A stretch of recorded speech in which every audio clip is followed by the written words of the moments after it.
We're going live. Mute this. Yep. Check toast. Microphone check. 1, 2. We are live. We got Baselit Analyzer here. One of my favorite co-pilots. By far one of the funnest people to read books with. I was talking to my daughter yesterday, and I told her, hey, I'm going to doing a stream tomorrow on Gravity's Rainbow. She was asking me what I was reading. I was like giving her the list of things that I have sprawled all over my schizo desk, and she's like, "Oh, you're doing that with your buddy, with your book buddy?" And it sounded so, my 14-year-old daughter, so anything she says sounds like degrading. It's just ontologically degrading. Everything a 14-year-old girl says to you. She said it real sweetly. She's like, "Yeah, mom calls him your book friend." so I'm here with my book friend, Baselit Analyzer. There's a link to his channel over here in the description. And look at all the chat full of the Jim Bobbers. We got the Jim Bobbers bobbing up and down in the ocean of the chat. We're ready to go. We're entering the Raketenstat. We're going full acceleration at the cusp of the curve, where it is infinite, where the acceleration is undefined. The Brennschluss is high. Your Heiglenschein is radiant. Yeah, we are radiantly approaching the shining Brennschluss point, where all fuel is consumed and all else is betrayed to gravity. Thanks, big shout out to Jim Bob. Thanks for rating. That was really cool timing. Everybody in the chat right when we started said Jim Bob was rating, but yeah, we are raiding the heavens today with Gravity's Rainbow. Thomas Pynchon or Pynchon. Apparently it's Thomas Pynchon, but I just like Pynchon better. So I'll alternate between both of them. Gravity's Rainbow. This massive book. Actually, this is the Penguin, what is it called? Penguin Classics version. Pretty much the only paperback that's available right now. It's a hefty book, and the binding is nice. It survived a pretty brutal read.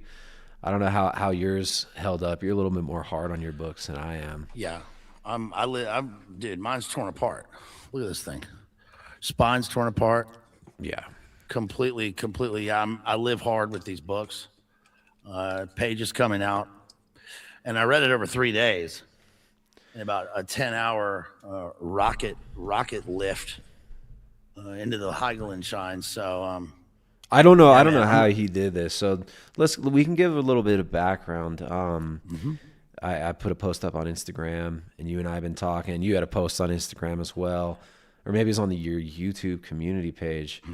And I think a good way to start this is to admit, and there's a first time for everything, but I was wrong about Thomas Pynchon. There were certain assumptions I had made, certain excuses I had made. Looking back, many copes have been made to avoid reading Gravity's Rainbow. In 2000, I think it was probably between 2006 and 2008, I had come upon this book. It had been recommended to me from some of my lit friends at college, and I don't remember. I think I might have checked it out from the library at my university, but I remember opening it up and trying to read the first few pages, and it was beyond me. Like the prose, the density of the prose, the structure of it. I didn't have a good idea of what was going on within a couple pages of reading it, of starting it, and I just gave it up. I think at first I'd actually mix up Thomas Pynchon with Daniel Pinchbeck. Do you know who Daniel Pinchbeck is? No, who's that? Okay, I know I don't know who that is. Who's that? Pinchbeck. He's like Terrence McKenna light. Pinchbeck is kind of he's like a Gen X Terrence McKenna. He wrote this book called Breaking Open the Head, and it was kind of he's a psychedelic advocate, big drug guy. So around high school / college, that was around the time that he had published this book called Breaking Open the Head. And so if you were like any 18-year-old in the early 2000s that I grew up around, you kind of thought that guys like Terrence McKenna were very interesting, and Pinchbeck would come up. So at first I kind of mixed up the two. Then I attempted to read Gravity's Rainbow, Rage quit almost immediately. I was like, I can't do it. I have no idea what's going on here. This just seems like absolute gibberish. And it's been almost. I know who Beck is. You Beck? Yeah, no, it's yeah. No, She could talk to squirrels. Yeah, It's a lyric on his first album. I'm gonna make a Moby Beck's slash cool. trying to figure out how to fit like a Moby / Moby Dick joke in there. So yeah, you and I have been talking How about Rocket from the Crypt? You could do Rocket from the Crypt. you and I have been talking about Pynchon for a while, and I had all sorts of excuses why I didn't want to read him. I was convinced by my friend, shout out to my friend John, who said, start with Crying of Lot 49. So I read Crying of Lot 49, which we're going to do in a couple weeks. Hopefully our friend here will join us as well, and possibly it looks like our buddy Anthony Westgate. Shout out to Anthony Westgate. He's got a great YouTube channel. I haven't seen him do any lit or non-fiction or fiction or lit on his channel, Anthony Westgate. He's going to join Dangerfield and myself. But I enjoyed the Crying of Lot 49. I loved it. It was a great book. It's very difficult to read as well. And then I got to Vineland. I read Vineland next, which maybe I might have to do it solo. We'll see if I can convince any of my buddies to read Vineland. I don't have the dust jacket. I was impressed with Vineland. I was actually really impressed with it. Much better than I expected. And I think it was a wonderful novel. And I had, of course, Gravity's Rainbow sitting on my shelf, screaming at me for months now. And so I decided to jump into it and then gaslit our friend here to read it. I kept sending him pictures of the kind of more intense passages and the stuff that I really liked in it. And eventually he was like, "That's it, dude. I'm getting on Gravity's Rainbow. I'm doing it." So that's my story of how I eventually worked my way into it. But what about you? Like what's the deal with Pynchon, and how did this come about for you? I'm turning off the light, so hopefully the render will stop buffering so much here. It's the light. Yeah, man.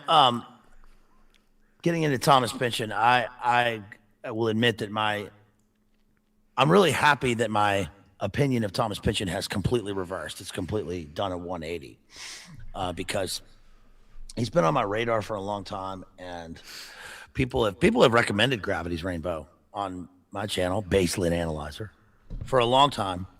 It's probably the most recommended book that people wanted me to cover, and not necessarily that they read, just when they wanted me to cover it, so that they wouldn't have to read it or for whatever reason.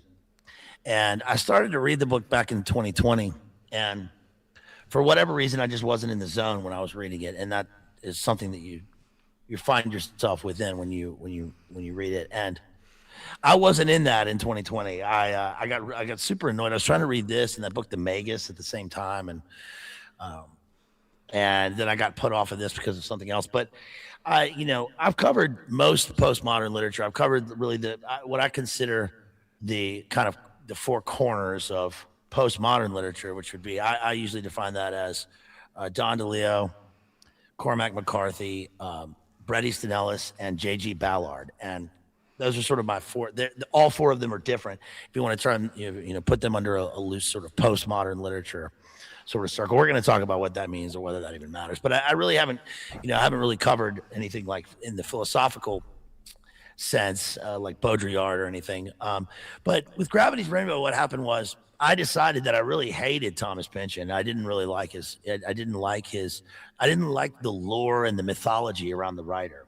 And I covered this I covered it ad nauseum really on a few different streams, where I talked about how with the advent of AI and the sort of what Don DeLeo calls the data spew, which is just a mass of words, I somehow decided, going down a sort of a schizo hole, that Thomas Pynchon was perfect as a template for feeding the AI machine and language models because of just the sheer number of words in his books.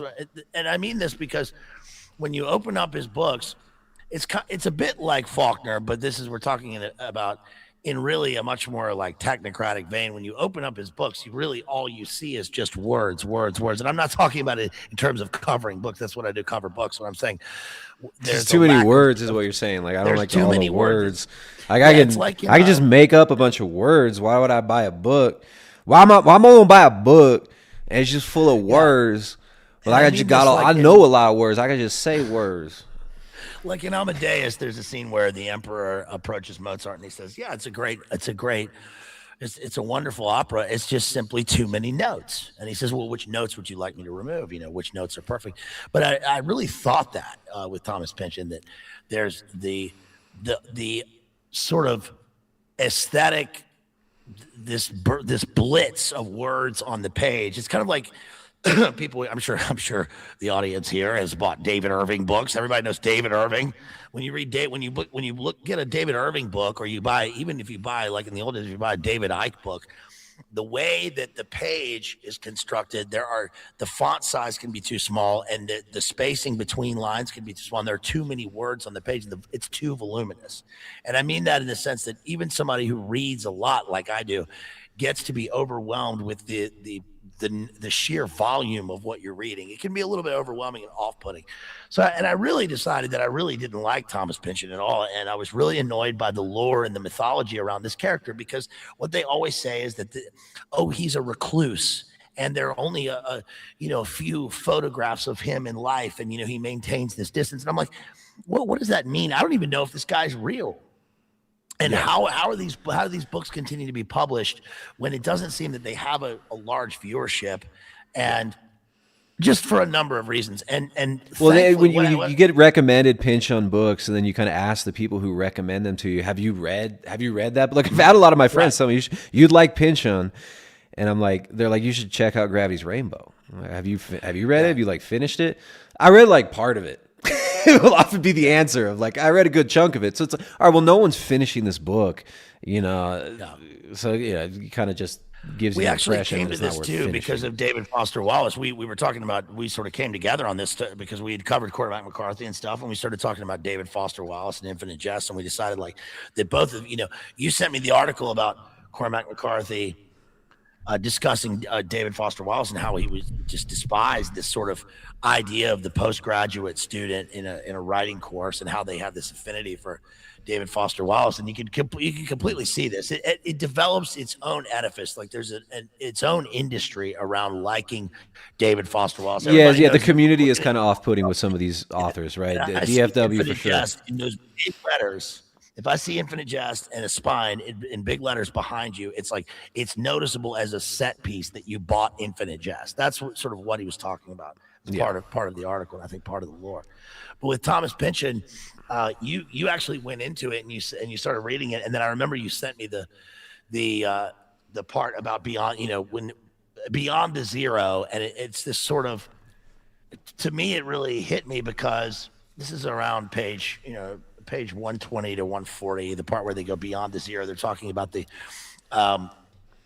where they discuss like getting to this place where it seemed to me that this was perfectly relevant now because the technocratic elite, the tech bros, this class of people will do anything to avoid Christianity in terms of looking at something they want to find something in a spiritual sense that is in the realm of mathematics and science, but will avoid any sort of Christian diction while still talking about the metaphysical. And that's sort of what that part of the book, I thought really, it really encapsulated that. So I dove into it and really I got into the zone and tore through the book.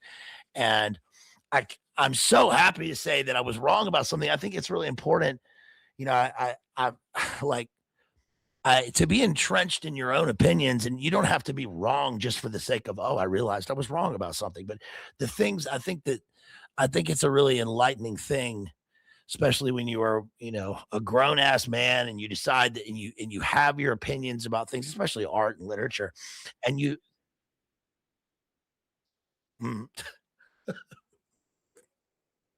That's right. And you decide that you find that you were completely wrong about something. And I think that's it's like a really liberating thing. It's freeing to find that I was so wrong about this writer.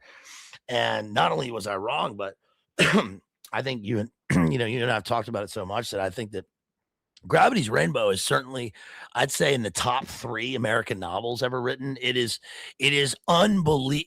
It's an unbelievable book. This book was exciting. It's beyond anything really that I've covered. It sort of it takes the best of this kind of literature and goes far, far beyond it. And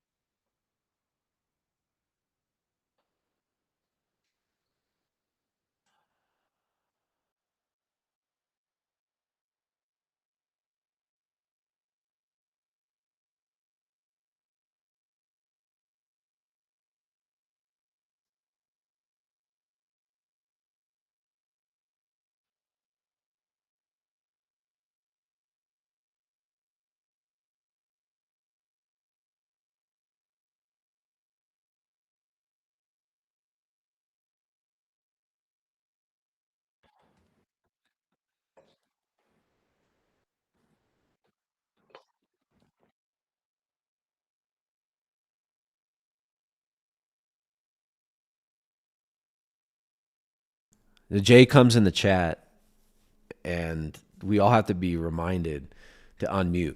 Unmute yourself, bro. You're muted, bro. So I just pulled a mandatory Jay Dyer boomer I moment. can hear you.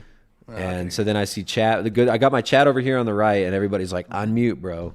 I thought they were talking to Jay Dyer. That's the standard greeting when you if anybody has ever seen Jay in real life, that's what you're supposed to say that to him, like, hey, unmute, bro, and he goes, unmute, bro, and then he knows that you're cool and you talk to him. So And then the lion's paw handshake. yeah. Right. So the density of every page in this novel is kind of staggering. It's kind of a high bar for entry. It's not a book that I would tell somebody who hasn't been reading a lot at the time to read. I'd say, like, you kind of want to work your way up to Gravity's Rainbow. Not that it's like some great accomplishment to read it. It's just you're going to maybe get discouraged. The density of it, the length of sentences, and the intensity of this novel might turn some people off. It's not for everybody, but I think this stream, one of the intentions here is it's like, maybe we read it so you don't necessarily have to, but I would highly recommend reading it. To most of the people who are going to watch our stuff and who are long term interactors here, for all the boys up in the chat, this is worth a read. It's well worth the read, and it took me about 6 weeks to get through it, a little over 6 weeks. By the time I finished it, I felt like I was just beginning to process, and I mean, like you mentioned, right off the bat, I mean, page 1. You come to this epigraph, the beginning of the first. It's broken up into 4 sections, and those sections are broken up into anywhere between 12 to 20 something subsections, and those 4 chapters are numbered 1, 2, 3, and 4. And the first one is called Beyond the Zero, and just that alone, it's a great hook, right? Beyond the Zero, chapter 1, and it starts out with this quote, this little epigraph quote from Werner von Braun, who is, I mean, that's a very loaded term for anybody who's history nerds, deep history nerds, and geopolitics nerds like us. Werner von Braun was an industrial magnate during the Third Reich, who was essentially in charge of the rocketry program, the Nazi rocketry program. So post-World War II, he was brought over to the U.S. in Project Paperclip, where there were thousands of Nazi scientists. There was a major competition going on between the Soviet and the U.S. and Allied bloc to kind of wrangle up all these scientists to continue further research into methods of warfare, both physical and psychological, and bring these people on board and integrate the economic and intellectual, and I guess at some level there's definitely a spiritual aspect to this, into the U.S. the system, right? This economic social order that arose out of World War II is what this book is essentially about. But it's about so much more. It's like to encapsulate this in a single catch-all sentence is very difficult. But the epigraph here, beyond the zero, nature does not know extinction. All it knows is transformation. Everything science has taught me and continues to teach me strengthens my belief in the continuity of our spiritual existence after death. Werner von Braun. There are a few different things we get from that epigraph. One is, like you were saying, we get the real life character of Werner von Braun thrown into this, and we get this idea of mathematics and some sort of spiritual life, or at least spiritual language, thrown into one thing. And then we get also a first person account here, where we know that we're walking into something fictional, but it's sort of this book really, I'd say, encapsulates what Norm Macdonald did in his based on a true story, not a memoir, which he says that everything in the book is true. It's not necessarily factual, but it's true, and that's what this book does. So, like you were saying, the book really is about, let me throw something. There's the introduction to Warlock by what is his name? Let me grab this book.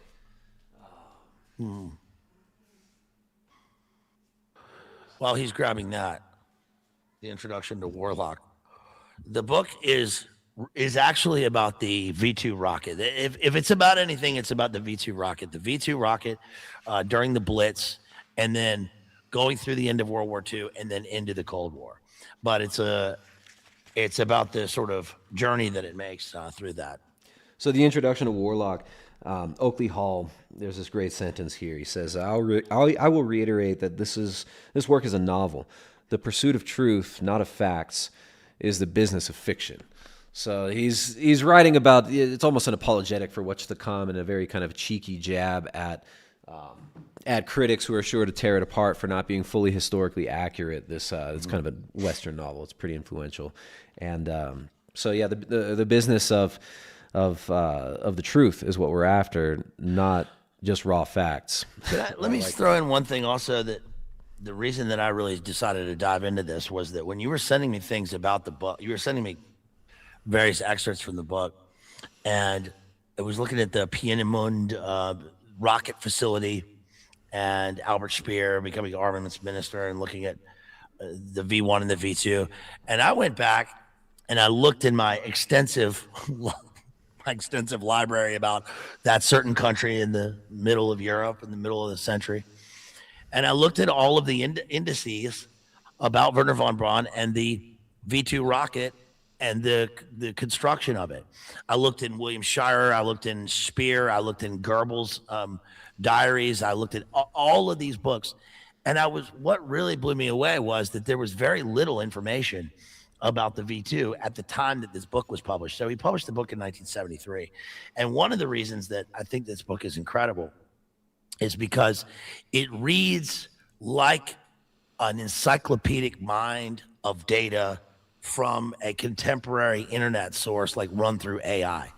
Thomas Pynchon has everything that you can possibly know about rockets and rocketry, especially through the Nazis, especially through Europe, especially through the Cold War. Every single thing, the mathematical equations, the scientific formula, the construction of it, the things that go into all the people involved, every single possible thing. And the crazy thing was, how could he possibly know all this stuff? So that sort of got me into reading it. And I know that he, briefly, and I usually try to avoid a biography of an author when reading this, but it is interesting to know that, he briefly worked at Boeing and William Shirer, he was born a little bit late to be in World War II. Right. He's pre-boomer. He's kind of in that, like, what do you call it, the silent generation, right? Mm-hmm. Right. Yeah, very Joe Biden generation. Yeah. So he was born in like 1938 or 9 or so.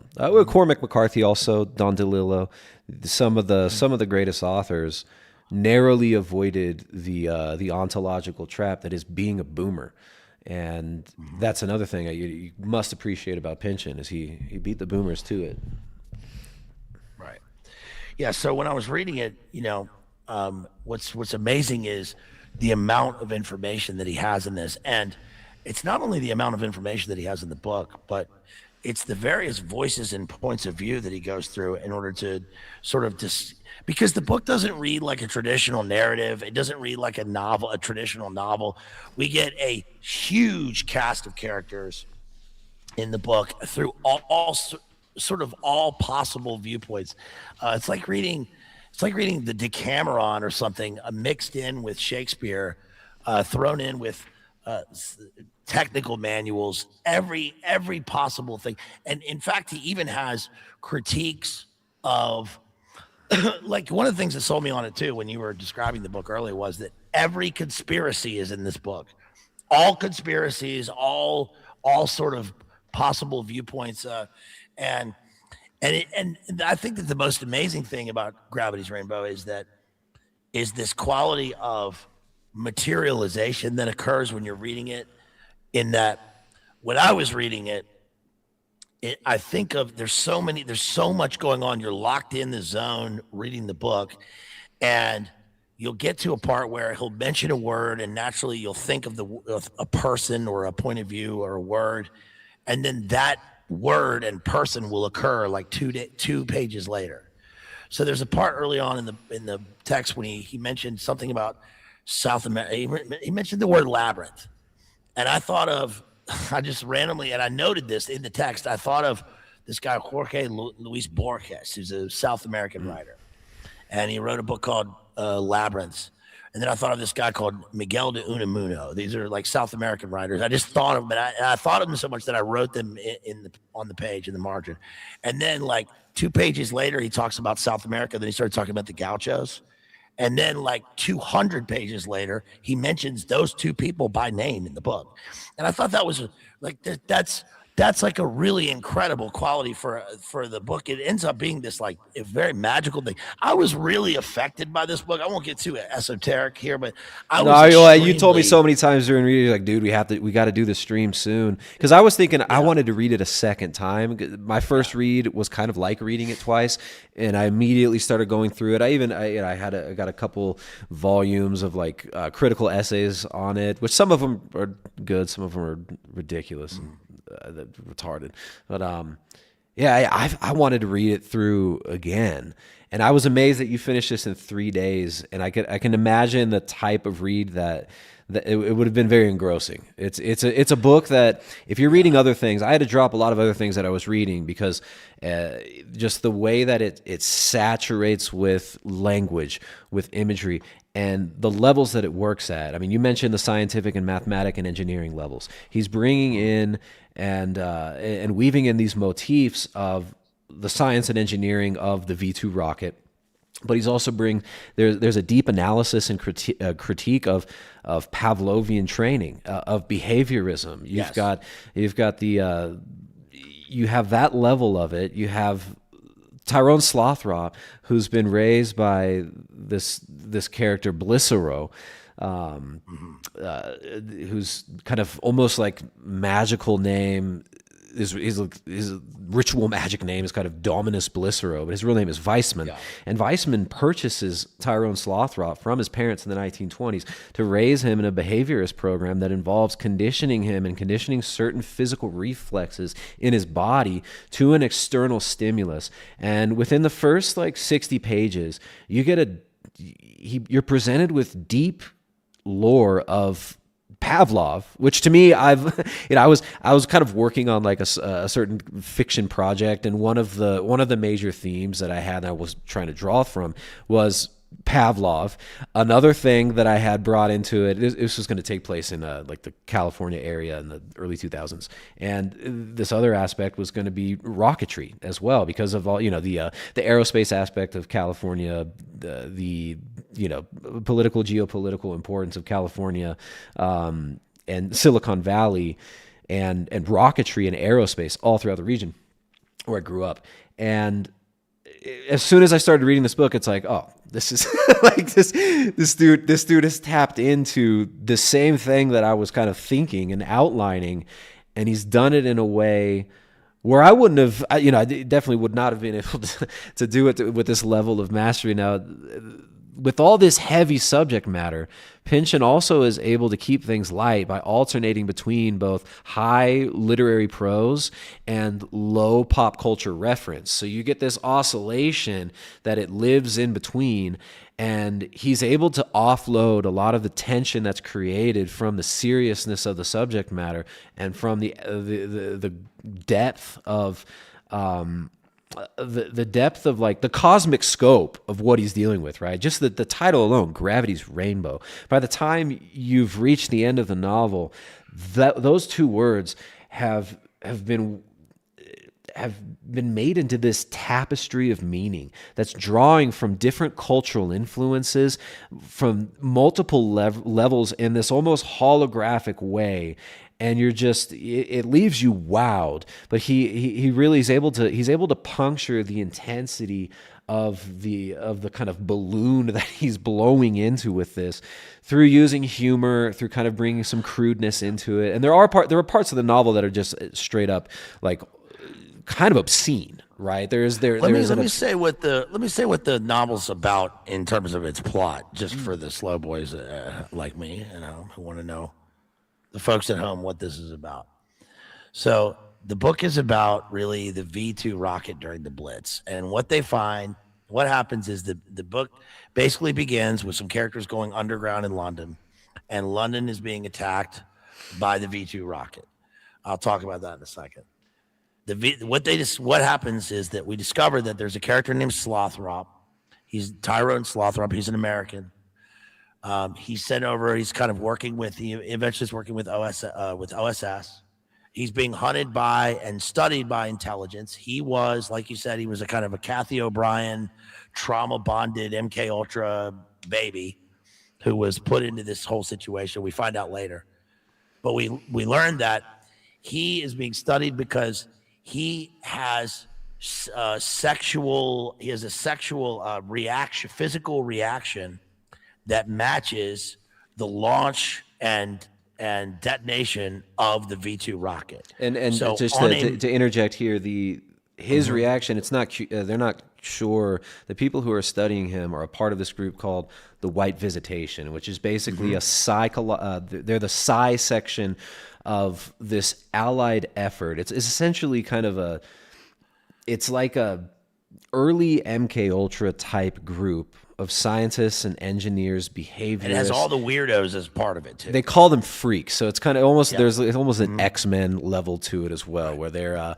some of these people have strange psychological powers. This one woman is able to imprint on recording equipment at a distance using like some strange magnetic resonance frequency modulation in her body. Camouflage according to his pigmentation. One of the guy's superpowers is he can do blackface. He can just morph into blackface, and he's able to modify the molecule tyrosine in his body in order to instantly create an expression of melanin at the level of the skin by just focusing. And they're able to use him in a film. So they bring in this aspect of film, and there's a filmic aspect to the book all throughout. It's very old Hollywood in a lot of ways, and they're able to use him in this propaganda film where they're going to film what's called a fake movie of the Schwartz Commando, and they're really happy because they don't have to paint him up in blackface to be the Schwartz Commando, which are these black commandos that kind of a Gladio that they're using to freak out the Germans and try to tap into like a certain type of racial like a race-based anxiety in the Germans through propaganda. So and then also that tyrosine thing. So he'll drop little clues kind of that he'll later pick up on and blossom out. So the tyrosine molecule is mentioned again when there is an IG Farben created special ink. It's like magic ink, basically, that you need bodily fluids to activate. And they send a message to a character, and he opens up this cylinder, and it's got a picture drawn of a woman that he had once had an encounter with sexually, and he becomes aroused, and it's this IG Farben created thing called Cryptosam that it's written in, and you have to use his gender fluids, we'll say. It's an invisible ink that becomes visible through his seminal fluid. Yeah, so that's because they modified and it has to do with tyrosine as well. So there's the way that he will stack language terms, and some of them being scientific and engineering and biological based, and use them in this literary way where he's also revealing the nature of sexual blackmail, because in this specific instance, the guy receives an image, and it's a drawing of a woman that he had encountered earlier. He hadn't really told anybody about. So he's thinking, how do they know this? Like, do these people know my dreams? And there's this high paranoia amongst all these characters that follows them throughout this journey, which all circles around decoding the meaning of Slothrop and his biological response, which they aren't sure if it's causal or a result of the presence of the rocket. Sorry, go ahead. Well, no, because like you said, he has been conditioned as such. There are some extremely difficult, really, really difficult scenes in this book. One of which involves the Pavlovian response that they describe, which is a very Mengele, Kathy O'Brien, MK Ultra sort of monarch type of training because Tyrone Slothrop is sold. By the way, when you're getting a history of Slothrop, you casually get like a 2 to 3 page entire history of Puritan America and the founding discovery and frontiers of America all the way up to the industrial age. He just kind of casually throws that in there. Well, and you get a religious history, philosophical history as well, and a lot of this ties into Calvinism and predestination, which is another theme. And Pynchon is able to throw these things in here because just like this is almost like a King Learian text in the sense that it is so massive with such a huge cast of characters that it also contains all types of literature. It has narrative poetry, lyric poetry, little advertising jingles. It's got love poems. The whole thing is a sort of a meta narrative epic. It's cinematic. It's got modern day prose. It's got old. I mean, it contains so much stuff in it. But the most interesting, and I think really the hardest parts of the book are when he is sold to the Pavlov character, Weissman. Yeah, who I thought of him as kind of that's right. Is Weissman? Weissman becomes Dolman is Blicero. Yeah. Weissman right, purchases him from his uncle, and they justify it. The family justifies it. Well, we're going to pay for his education at Harvard with this money. Now, his family had once owned a lot of land and a lot of pine forests, and they'd sold most of the pine forests off for paper. By the time all the pine was gone, they kind of squandered their fortune, and they're no longer kind of like high-level elite family, which is another interesting motif of the wasting of family, and then also the paper being the medium through which the Pynchon is even writing here, right? Like you're reading a paper book, and there's a little bit of a meta aspect that draws from outside of the text itself that consistently keeps you engaged with it. Go ahead. Some things that the book reminded me of. There are a number of different characters and like sort of cultural touchstones, and the Blicero character is so unbelievable because he's in a way there's a literary sort of tradition of a kind of Kurtzian figure here where we have this character who is almost larger than life. Harold Bloom and would certainly call this like an archonic character. He seems to be someone who is like primordial or someone who's a bit larger than life, who has some sort of large spiritual magnetism. Yeah, like Ahab or the Judge. Exactly. He's like a Judge Holden character. He's also like, there's a movie for the film heads. It's called The Eiger Sanction. It's a a Clint Eastwood movie where he basically is run on these missions by this character named Dragon, who is an albino former Nazi who runs a kind of assassination group throughout Europe, and he has to just sit in this sort of red light. He can't ever walk into the sun. He's sort of ultra albino. That's the way I kind of think of this Blissero character, mixed with the Thomas Harris book that I covered, Karamori. There's another albino, sort of larger than life Nazi character in that, and what ends up happening with this character is it's a sort of a triple or quadruple pun because it's really Blitzero. So it's the Blitz mixed in with this white death, the white. You get ice, ice within head, it. Ice. Yeah, there's the kind of, what's the chemical again? Not iodine D. That's white noise. It's well, there's Imipex G, right? So the Impex, right? Imipex. So let's kind of finish, and then we'll talk about Imipex G later. The character has a younger male kind of dog slave character that is kind of his counterpart, and what ends up, it's not to give anything away. I mean, you can't really give anything away in the book, but here's the thing: like, we could tell you every single thing that happens in the book, and it won't ruin it for you. So don't feel it. And also, very few people would even want to spend the time to read a book this big. I would recommend reading it to those who are fans of lit 20th century history. I'll say this: the interesting thing, the access point I think into this book, the interesting thing is that if you just like history, and everyone knows about V1 and V2 rockets. The V1 rocket is what they call the doodle bug. It's a guidance system on a rocket that's sent off. They had no idea what rockets were. They called them rocket bombs. So instead of bombs being dropped from planes, all of a sudden in London, they had these rockets that were hitting, and you could hear a little buzz right before it would hit, and it would hit, central London, etc. Then all of a sudden they had this thing called the V2 rocket, or the A4. And the V2 rocket is supersonic.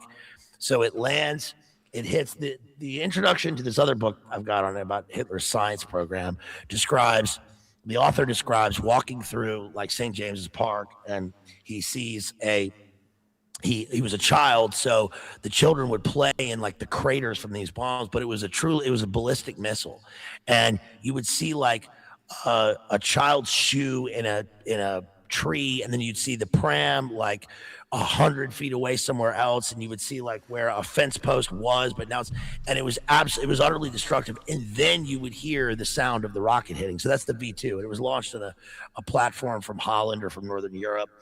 And so the V2 rocket is this huge thing that was designed by 27-year-old Wernher von Braun at the time. And later, Tristan described that later on he was brought in paperclip over to basically oversaw Huntsville, the entire Alabama.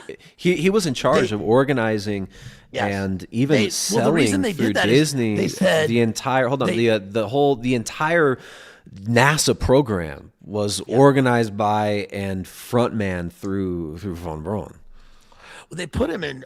My grandmother always said this in Mississippi because she guarded there was a fascist concentration camp full of Italian fascists and some Nazis in the Delta in Mississippi when she was a late teenager. And we got a landscape portrait drawn by one of them for her. She was a nurse, and at the time everybody said that they put these people in the South because like nobody could tell the accents. They wouldn't be, it's like, oh, he's from New York or something, he sounds different. So they put Wernher von Braun like in Huntsville, Alabama, and said, do we need you to put people on the moon or whatever? And he said, I'll just use a V2 rocket and call it a Saturn and put people on top. Essentially. It's just to pause here for 1 second. The scope of meaning for rocketry and for the V2 is something that's consistently hinted at within the text here, right? And it gets sold to the German.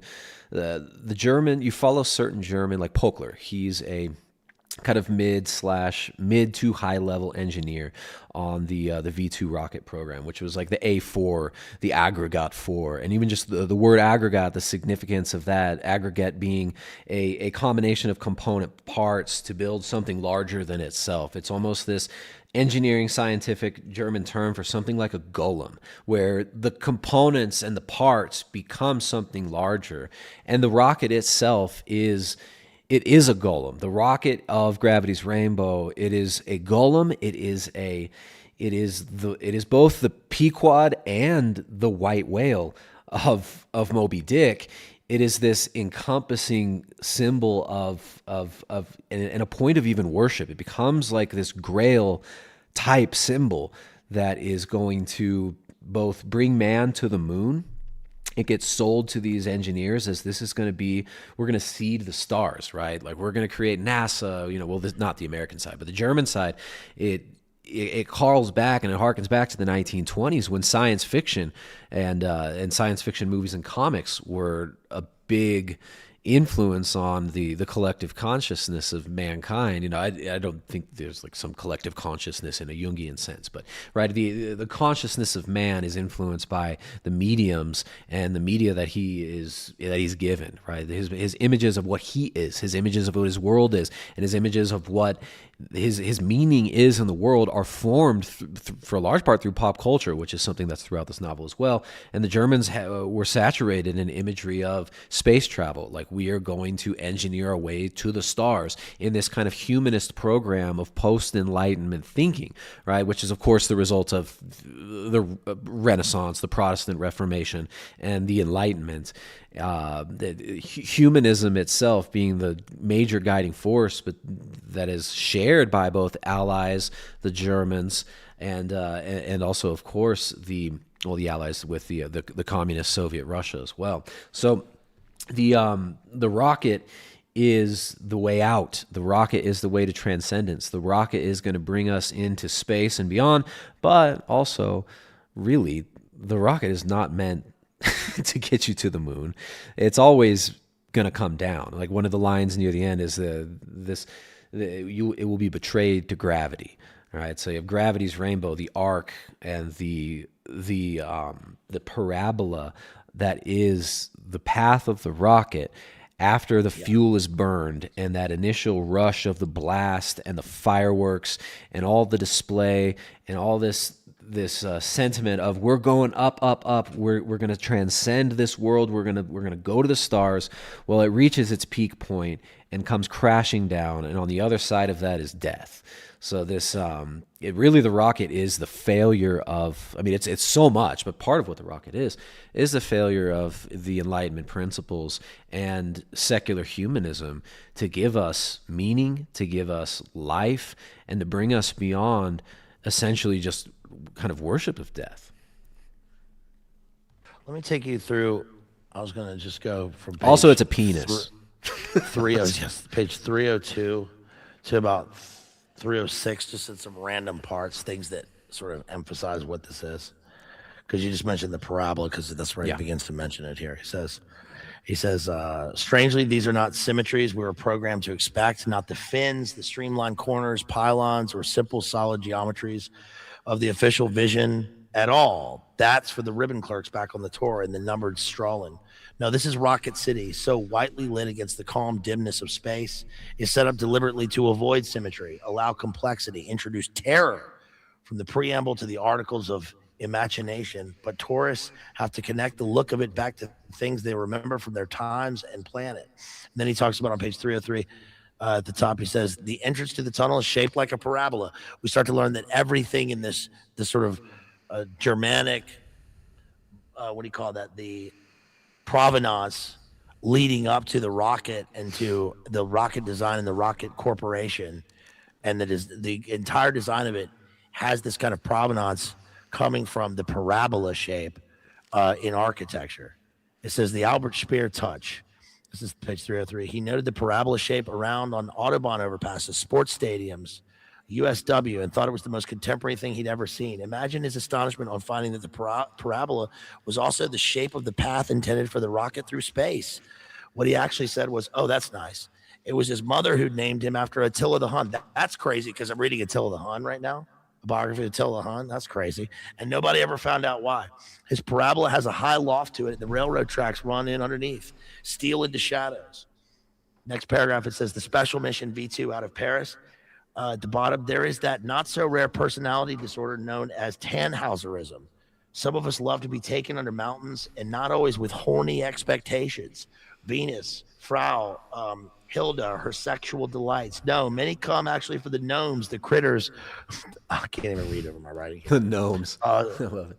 Yeah, and then he says a few paragraphs later, the basic layout of the plant. This is the plant making the rockets. Was another inspiration of Etzel Olsch, a Nazi inspiration like the parabola, but again, also a symbol belonging to the rocket. Picture the letters SS, each stretched lengthwise a bit. These are the two main tunnels driven well over a mile into the mountain, or picture a ladder with a slight S-shaped ripple in it, lying flat, 44 rung-like Stalin or cross tunnels linking the two main ones, a couple 100 feet of rock mountains at the deepest pressed down overhead, elongated SS. In the guidance, this is what happened. A little pendulum was kept centered by a magnetic field. During launch, pulling G's, the pendulum would swing aft, off center, and had a coil attached to it. And then when the coil moved through the magnetic field, electric current flowed into the coil. As the pendulum was pushed off center by the acceleration of launch, current would flow. The more acceleration, the more flow. So the rocket on its side of the flight sensed acceleration first. Men tracking its sensed position or distance first. To get the distance from acceleration, the rocket had to integrate twice. Needed a moving coil, transformers, electrolytic cell, bridge of diodes, one tetrode, an extra grid to screen away capacitive coupling inside the tube, an elaborate dance of design precautions to get what human eyes saw first at all, the distance along the flight path, a life of its own. So it takes on what he calls a life of its own.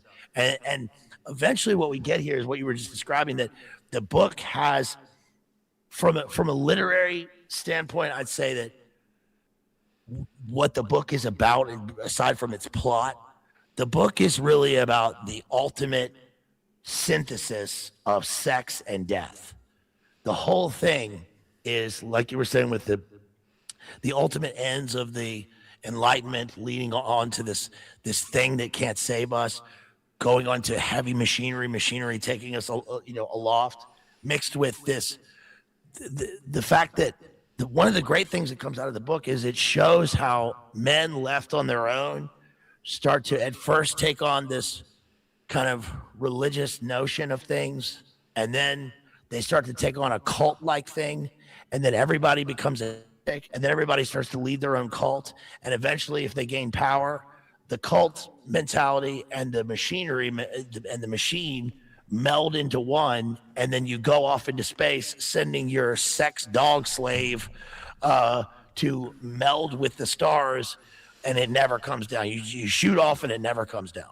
Well, I mean, the bringing together of opposites and this obsession in the post-Enlightenment world of dialectics, right? And there's something that's critiqued throughout it is the dialectical materialism, the dialectics of Marx, the dialectics of Hegel is something that is a consistent theme, this light and dark, and the attempted synthesis between these dialectics isn't really leading to some next step of transcendence.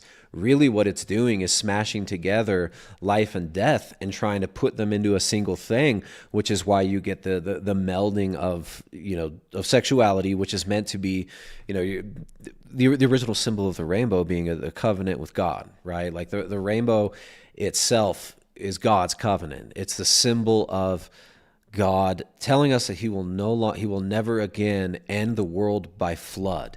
And that symbol, that post-Noah's Ark symbol of the rainbow, is of cosmic significance. Now, man disconnected from that covenant ends up basically just building his own blasphemous and inverted and demonic covenants. And this is I would say what's behind that synthesis of death and sex is a false covenant that man has tried to make under his own will, right? Man trying to collect. There's this quote on page 233 here. This is in the second section of the book, second chapter, called what is it? Un perm au o Casino. Casino de Hermann Goering. De Hermann Goering. So you have the Yeah. Casino de Hermann Goering, which is this motif kind of for the entire like post-war West, just Casino Hermann Goering, this giant casino economy where everything is carnivalistic, everything is very, very, very carnal, and the entire global economy being based around casino type mechanics concerning life and death. So you got here, Webley has only been a guest star. Now it's back to the cages and the rationalized forms of death. Death in the service of the one species cursed with the knowledge that it will die. I would set you free if I knew how. But it isn't free out here. All the animals, the plants, the minerals, even other kinds of men are being broken and reassembled every day to preserve an elite few who are the loudest to theorize on freedom, but the least free of all. I can't even give you hope that it will be different someday, that they'll come out and forget death and lose their technology's elaborate terror and stop using every form of life without mercy to keep what haunts men down to a tolerable level, and be like you instead, simply here, simply alive. The guest star retires down the corridors. So the idea of the entire physical world, which in Genesis, man is created last. Man is the crown of creation. And the Orthodox perspective of that is because all of this was made for man, not for man to worship, but for man to see the love of God and the divine energies of God flowing through this creation, which initially was the garden, which is, a garden is something that is walled off. A garden is protected by these palisades, and these it is encased within its own special realm for man to experience the love of God and participate in the divine energies of God. And man having rejected that will then see the world that he's been given and told to have dominion over, to be fruitful and multiply. Instead, he will still attempt to bring himself into dominion over that world, but that dominion is going to be a false dominion. So this idea of all the animals, the plants, the minerals, and all kinds of men are being broken and reassembled every day to preserve an elite few who are the loudest to theorize on freedom, but the least free of all. This also harkens back to the Calvinist beginnings of America, the Calvinist underpinnings of the West that eventually led to this the Enlightenment, really, where we are liberated from the shackles of our former beliefs, the so-called superstition that there is a divine order to things, and then, of course, man would just believe that the cosmos is there for him to impose his order on it, or to just weigh and measure, and you're going to be able to weigh and measure yourself towards God ultimately, which is the kind of like rationalist, materialist project that ultimately ends up becoming highly superstitious, because it has superstitious roots in and of itself, like the origins of modern science being alchemy, which is another motif and a theme that's woven into this narrative here in Gravity's Rainbow, is the occult underpinnings of science. So all these hyper-rationalist characters, we come to find out that they're involved in things like Kabbalah. They're involved in seances and spiritism. They're obsessed with tarot. They're consorting with witches. They're doing seances to contact the dead on the other side and try and gain knowledge in order to leverage this towards their project, which is all compartmentalized, right? So the rocket itself is this central force, which is transpersonal, but they end up actually projecting humanity onto the rocket, and then the rocket in turn projects this inhumanity onto man. So man becomes bestial. He becomes compartmentalized in his own mind, and that compartmentalization is reflected throughout the structure of organization of the culture. So you have all these bureaucrats, and all these bureaucrats are working on one little part of the rocket, right? You've got Pokler, whose entire job is to basically make one chamber in the rocket that's supposed to fit something of an unspecified weight, and he's not really sure what they're going to put into this chamber, but he has to make sure that there's radio communication going into the rocket in the specific part of the rocket, and that there's also he has to put an oxygen line coming out of the oxygen tank, which is used for for fuel and combustion. He has to make sure that that line of oxygen is going to a specific place within this rocket.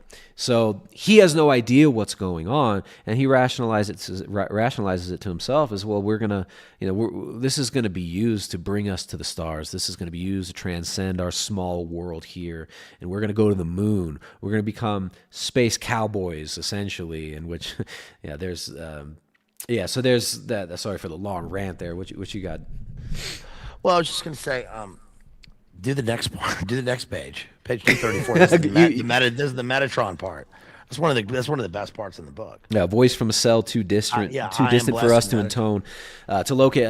Well, here it is. So you've got Brigadier Pudding, who's kind of this old guard. And I'm not going to say where this ultimately goes in the next page because this is an intense scene. But Brigadier Pudding is an old World War I veteran who's got to be in his 80s, and he kind of represents this old guard American elite who kind of think they're elite and who are giving into the next level of this. So it says, a voice from some cell too distant for us to locate intones, I am blessed Metatron. I am keeper of the secret. I am guardian of the throne. And here, the more disturbing Whig excesses. Whig is in like the Whig political movement of the Anglo movement. The Whig excesses have been chiseled away or painted over. No point disturbing the inmates. All is neutral tones, soft draperies, impressionist prints on the walls. Only the marble floor has been left, and under the bulbs it gleams like water. Old Pudding must negotiate half a dozen offices and anterooms before reaching his destination. It hasn't yet been a fortnight, but there's already something of ritual to this, of iteration. Each room will hold a single unpleasantness for him, a test he must pass. He wonders if Pointsman hasn't set these up too. Pointsman is the Pavlovian guy. Of course he must. How did the young bastard ever find out? Have I been talking him asleep? Have they been slipping in at night with their truth serums and just at the clear emergence of the thought, here is his first test tonight. In the first room, a hypodermic outfit has been left lying on the table, very clear and shining, with the rest of the room slightly out of focus. Yes, mornings I feel terribly groggy, couldn't wake after dreams. Were they dreams? I was talking, but it's all he remembers. Talking while someone else that was there listening. He's shivering with fear, and his face is whiter than whitewash. In the second antechamber is an empty red tin that held coffee. The brand name is Savarin. He understands that it means to say Savarin. Oh, the filthy, the mocking scoundrel. But these are not malignant puns against the intended sufferers so much as a sympathetic magic, a repetition high and low of some prevailing form. For instance, no sane demolition man at his evening dishwater will wash a spoon between two cups and even between a glass and a plate for fear of the trembler it implies, because it's a trembler tongue he really holds, poised between its two fatal contacts and fingers aching with having been so suddenly reminded. In the third, a file drawer is left ajar, a stack of case histories partly visible, and an open copy of Kraft Ebing. In the fourth, a human skull. His excitement grows. In the fifth, a Malacca cane. I've been in more wars for England than I can remember. Haven't I paid enough? Risked it all for them, time to time. So the labyrinth of the bureaucracy just going towards more and more death, right? And the outer guardian of it being this kind of like Freemasonic, Kabbalistic demon Metatron. This is one of the like craziest passages. Not all the prose is like this. Don't let that kind of turn you away from even trying. I think this it's book. Amazing though. That really conveys the sense that the book has a labyrinthine sort of fluidity to it. I don't know what else to call it. I hate using the term flow in terms of language. Usually you're talking about continuity or some sort of rhythm or some sort of rhythmic cadence that's established. But the book really is insane because it reads like the most obsessive compulsive mind in a dream sequence, but describing it to somebody who wouldn't know what it was. And there are a number of, I think, traps and like pitfalls that you could fall into in the book, thinking that you're reading something that is magical realism or some sort of surrealistic dream logic, or and it whatever the classification is that when you're reading that you think you're sort of falling into, because we try to, when we read, we try to classify things in terms of like sort of individual circles of how we can look at literature, and that will make sense to us. And that doesn't work with the book. It quickly goes into some other thing, usually because it's some other character, a point of view, or a perspective. And we get these long serpentine passages where we are going through the mental process of a person, almost like with the audible thoughts, like inaudible thoughts spoken out loud and thrown onto a page. And you begin to wonder, okay, well, is the book simply just stream of consciousness? And it's not that. It's not something simple like that. No, it's not like high modernist. It's not trying to do just straight stream of consciousness. It's not like Faulkner, although you can see Faulkner's influence in it, right? Yes. The prose style there's aspects of it, but there's also this almost like the narration style switches between third person limited, first person obviously very limited, and then second person. All of a sudden, the audience will get addressed, and you will be addressed. And sometimes that second person is addressing the audience as a character. So there's a chapter where it starts out with Pointsman being spoken of as you, as in the audience. You wake up, you experience this, you do this. And Pointsman is the Pavlovian, and he's thinking about training his dogs, and essentially the whole Pavlov's entire system is all about what's called operant conditioning, and conditioning the animal to have a physiological response to something in the environment. So the famous symbol of this is the bell. You ring a bell before you feed the dog. Eventually the dog salivates in absence of the food and in the presence of the bell ring.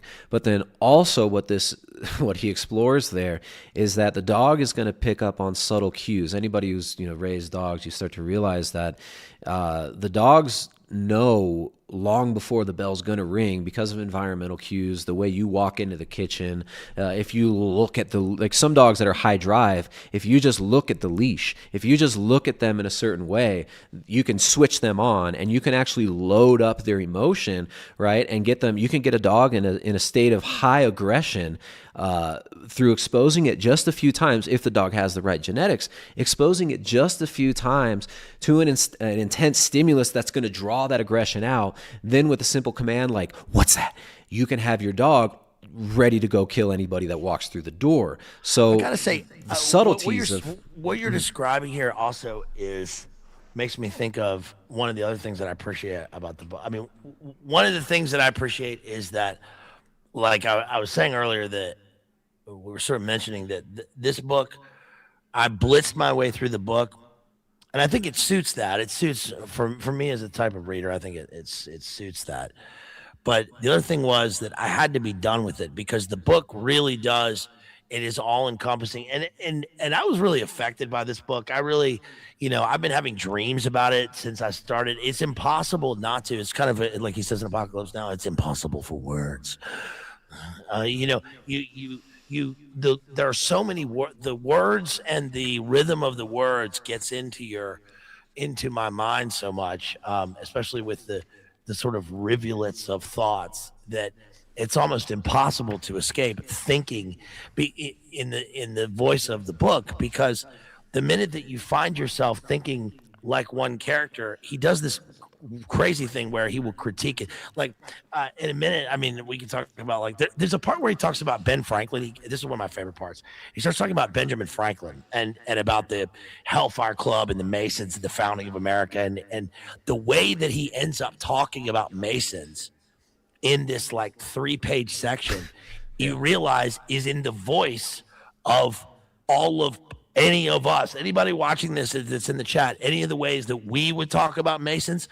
But he ends up putting it in your voice and saying the things that you want to say about Masons, and then critiquing it and sort of breaking it down into something else. So he already anticipates. Well, he says he calls Benjamin Franklin kind of a troll. He basically says, he was a mischievous guy, a practical jokester. He says he is a practical jokester, and perhaps America was one of his practical jokes. And the other thing is that the way that he conditions your response to the book, because I realized while reading the book that one of the things that I really liked about it was that I finally get a book. One of the reasons I wrote my book, I finally get a book without disclaimers, without moralizing disclaimers telling me about the events that happened from another perspective, and be careful about reading this. The whole book is, half the book is about World War II, and we get very little about the things that we usually have didactic moral disclaimers about when we're reading World War II. Anything about World War II, we sort of escape that. And so we sort of learn that we're being conditioned in a way we haven't really, or we're breaking our conditioning. We're breaking the conditioning while reading this book. Well, it zooms you in and out. Like you'll be so engrossed in it, and then it'll just make a stupid joke, and you realize, okay, yeah, this is a book. There's a part on page 410, which is kind of like the whole process of reading this book. He says, think of the ego, the self that suffers a personal history bound to time is the grid. The deeper and true self is the flow between cathode and plate, the constant pure flow. Signals, sense data, feelings, memories relocating are put onto the grid and modulate the flow. We live lives that are waveforms constantly changing with time, now positive, now negative. Only at moments of great serenity is it possible to find the pure, informationless state of signal zero, which is the whole point of getting beyond the zero to this point of beyond data, beyond points, beyond information, almost to the continuous pure flow of energy. That beyond the zero, the concept is a Pavlovian concept as well, where when you're conditioning an animal, you decondition the animal at the end of the training, right? So when they're conditioning these dogs to salivate at the ringing of the bell, they'll eventually decondition the connection, where it's like you're ringing the bell a lot and you make the bell mean nothing. You make the ringing of the bell mean nothing. But there are certain stages in the animal's response, including what's called the ultra-paradoxical phase, which becomes relatively important in that first one, which I love the language of the ultra-paradoxical phrase, beyond the zero. It's like the heaviness and the intensity of the language. It matches to the subject matter, but the beyond the zero is when you've deconditioned a subject, like they thought they had deconditioned Slothrop to being aroused by something environmentally, which you're trying to figure out what that is, until eventually you realize it's this polymer that was developed in concert with of American corporations and European companies, IG Farben working with patents that had come from General Electric, and then you have Dutch Shell working on this as well, and certain British people have patents.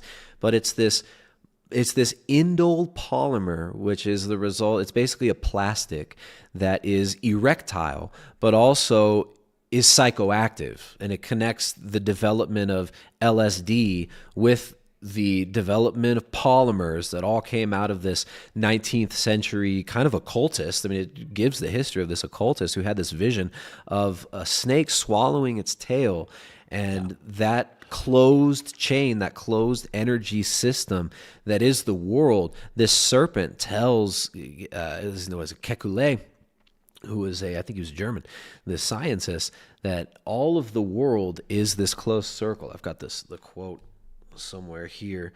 And the result of this is plastics. And of course, the entire 20th century, everything we're doing involves coal tar and now hydrocarbons being turned into the cosmic serpent in the violet splendor of its scales. Right, the serpent that announces the world is a closed, cyclical, resonant, eternally returning, is to be delivered into a system whose only aim is to violate the cycle. So the serpent comes to him and gives him this vision, right? This scientist, and he gets his vision from this serpent, which of course one of the best critiques of scientism. 419. Pitch So 419 is so yeah, that's a wonderful passage, but then the world just becomes, the point of the world becomes to break the cycle, to break out of this cycle, which becomes this Gnostic like death drive, right? And this drive to gain power over death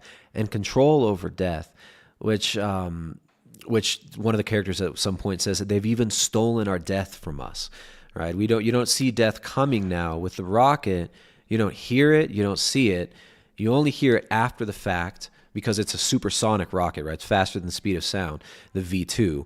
The V2 is also the first thing that supposedly entered space. So to go outside of the atmosphere is this symbolic breaking of boundaries, this major crossing of a boundary, that crossing the firmament and re-entering to bring death. So you have this exhilaration and this life drive that really just gets subverted into a death drive. And that cosmic serpent, the image of the cosmic serpent, this Gnostic worldview that comes out of scientism, is kind of presupposed in the entire Enlightenment philosophy, ends up just being a giant death cult, where the life principle and the thing and the act of the sexual act, which brings more life, right? Not the ultimate creator of life, of course, but brings in life, becomes something that's inseparable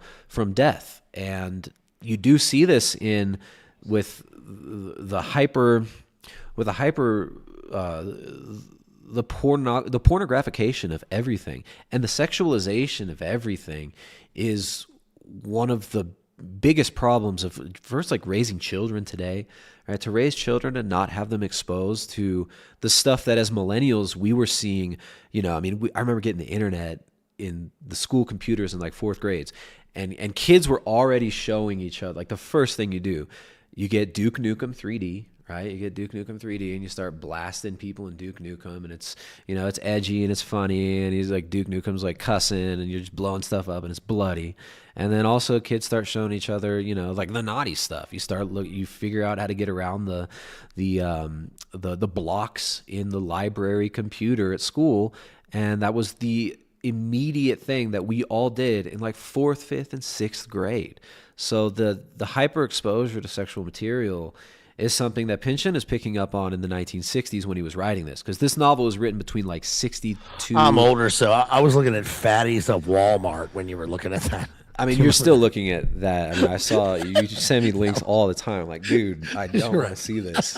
Like, AI generated fatties of Walmart. Like, he's like, dude, look at this one. Like, Diddy Oil Plus fatties. That was like the first of Walmart. website that would load.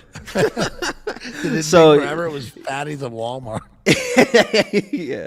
yeah. And there's even a quote in here from there's a leftist character, and he puts it in the mouth of this leftist. Do you know what page that's on? Where she says, like, how the pornography of modern culture, and points out the hypersexualization there. Anyways, on page 420, this is sort of leading on from what we were just talking about. Back to on 420, it says, no, what the serpent means is, how's this, that the 6 carbon atoms of benzene are in fact curled around into a closed ring, just like that snake with its tail in its mouth. Get it? It says, who sent this new serpent to our ruinous garden, already too fouled, too crowded to qualify as any locus of innocence, unless innocence be our age's neutral, our silent passing into the machineries of indifference. When Tristan was talking about the pornography inherent in the book, one thing that's interesting is it becomes a kind of, I kept thinking porno graffiti. Remember that album by Extreme? No. The band Extreme, that's the name of their album, Porno Graffiti. The book is the kind of pornography of every, like you were saying, the graphification of everything. Yeah, it's a heart of pornographication. I don't know, hypersexualization. Everything becomes pornographic in terms of the way people talk, the way society is run, going out on a Saturday night, going someplace with your family. I think everything becomes a kind of gore porn, violence porn. Everything becomes porn. It's like I went just as an Here's the example. quote. Here's a quote. Let me just throw this in there. I'll just read the quote and then I'll let you go. It's true, Vanya. Now, it's true, Vanya. Now, look at the forms of capitalist expression: pornographies of love, erotic love, Christian love, boy and his dog, pornographies of sunsets, pornographies of killing, pornographies of deduction. The sigh when we guess the murderer. All these novels, these films and songs, they lull us with their approaches, more comfortable and less so, to that absolute comfort. A pause to allow Rudy a quick and sour grin. The self-induced orgasm? Absolute? Rebecca coming forward on her bare knees to hand him the bread, damp, melting from the touch of her wet mouth. Two people is what you were told. Rudy does not quite smirk. Through her intention, sadly or not, for the first time around here, there passes a phrase, male supremacy. So you got these leftist, hyper-leftist characters who are like completely given over to the passions, right? But they're still able to see and understand that this pornographication of everything is eating them alive. But it's also, they're creating it. So in this, they've got this back and forth where they're these characters themselves, because these are Weimar characters, right? This is before the war. It's a flashback of these leftists who are, kind of lost in Weimar Germany, trying to figure out what are we doing. The one woman ends up leaving her child and, becoming bitter that she even has a child, because she just wants to do me, brah. But the pornographies of sunsets, pornographies of killing, pornographies of deduction. An interesting quote. It just reminded me of something I could relate that to nowadays, and that's we went on our little date night last night. We went to go see the Backrooms movie, and aside from giving a breakdown of what the Backrooms movie is about, the point is that it was a pretty terrifying movie. I mean, it was a shocking movie. It went further than I thought it was going to go.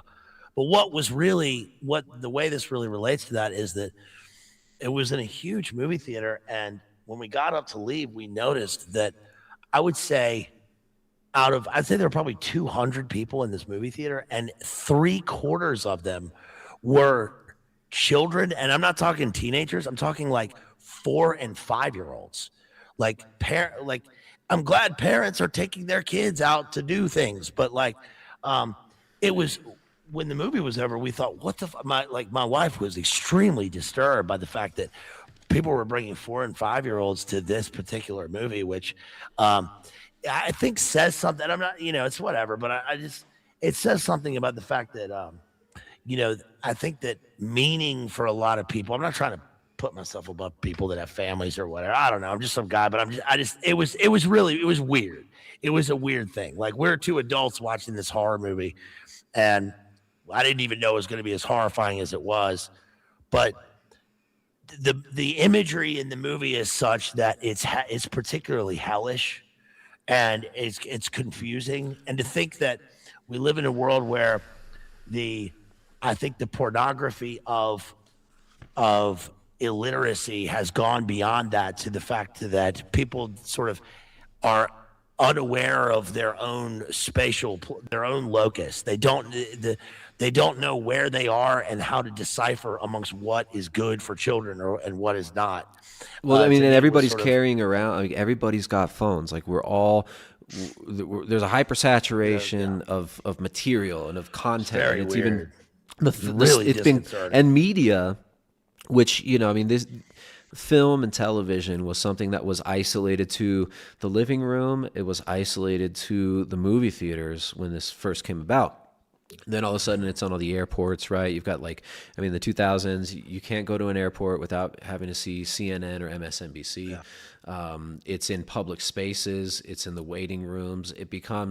It goes everywhere. And then with smartphones, we're just at a whole new level. We've gone, we've reached the past the Brennschluss of the rocket of hyper awareness and this saturation in images and in data, right? And this overload of data is another theme in this novel, is the overload of data, which will lead to this kind of almost a schizophrenia. Now, part of the novel is about the losing of identity, the loss of identity in these to the passions, and then also just to this post-war, this new order that comes about in the zone. Which is Slothrop, mirrored in the character of Slothrop, like how the character begins to break down towards the end of the novel. Exactly. Now, just going back to I think we might have given the impression, and there's a heaviness to the book, but he keeps it there. He punctuates it nice with just like goofy song and dance scenes. There's a Looney Tunes aspect to it. It'll just break into kind of a much like Moby Dick is.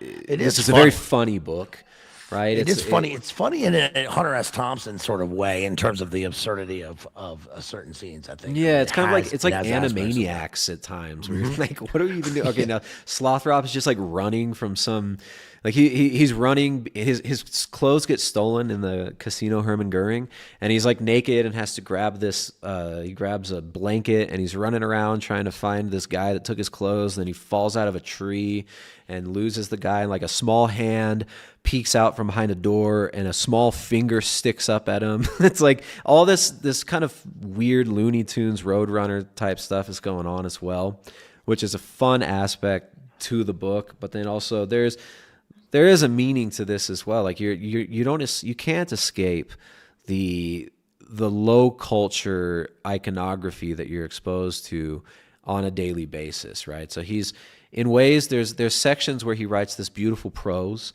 and it's not always just a prose of darkness, right? We've talked about some of the darker aspects, like the kind of MK Ultra type stuff, the elite being these kind of hyper rationalists who are obsessed with control, but then being completely given over to superstitious behaviors and occult stuff. Yeah, it says, why shouldn't IG go to seances? Yeah, exactly. Yeah, as IG Farben is developing, novel textiles based on polymers and advancing polymer science and making, LSD and distributing this, kind of a weaponized. Can I read a funny paragraph here? Absolutely, but just one second. But then there's also there's beautiful aspects too, like the relationship between Jessica and Roger is kind of a very sweet subsection. It doesn't end well for Roger, but there's some really nice prose in between there, which is almost kind of the nice parts of Joyce. Like the images go flowering in and out, some lovely, some just awful. But she's snuggled in here with her lamb, her Roger, and how she loves the line of his neck all at once. So why, there it is right there, the back of his bumpy head like a boy of 10. She kisses him up and down, the sour salt reach of skin that's taken her nightlit along this high tendoning, kisses him as if kisses were flowing breath itself and never ending. Roger and Jessica end up going to a church service, like this Anglican liturgy in the middle of the war, and there's just some really beautiful prose of them contemplating life and the internal condition of these characters. Jessica was now, how fanatically his mother, the war, it gives the war becomes Roger's mother, right? So it's but he can't hold it no more than he understands Pointsman's obsession with the reversal of sound stimuli. And please, can we just drop it for a bit? Visited, not knowing till it passed how clearly he was seeing the honest half of his life that Jessica was now. How fanatically his mother, the war, must disprove of her beauty, her cheeky indifference to death institutions he'd not so long ago believed in, her unflappable hope, though she hated to make plans, her exile from childhood, though he refused ever to hold on to memories. His life has been tied to the past. He'd see himself a point on a moving wave front, propagating through sterile history, a known past, a projectable future. But Jessica was the breaking of the wave. Suddenly there was a breach, the unpredictable, new life, past and future, stopped at the beach. That was how he'd set it out. But he wanted to believe it too, the same way he loved her, past all words. Believe that no matter how bad the time, nothing was fixed, everything could be changed, and she could always deny the dark sea at his back, love it away, and selfishly, that from a somber youth squarely founded on death, along for death's ride, he might with her find his way to life and to joy. He'd never told her, he avoided telling himself, but that was the measure of his faith, as his 7th Christmas of the war came wheeling in, another charge charge at his skinny, shivering flank. So there's some really beautiful passages about love, about we lost our guest, folks. The Amipilex G has reached through. We've got total breakdown, folks. Sorry, guys. We lost our boy, Baselit Analyzer. Now we just got double me. Oh no. We're officially. All right, let me get him back in here. Admit one guest. All right, guys.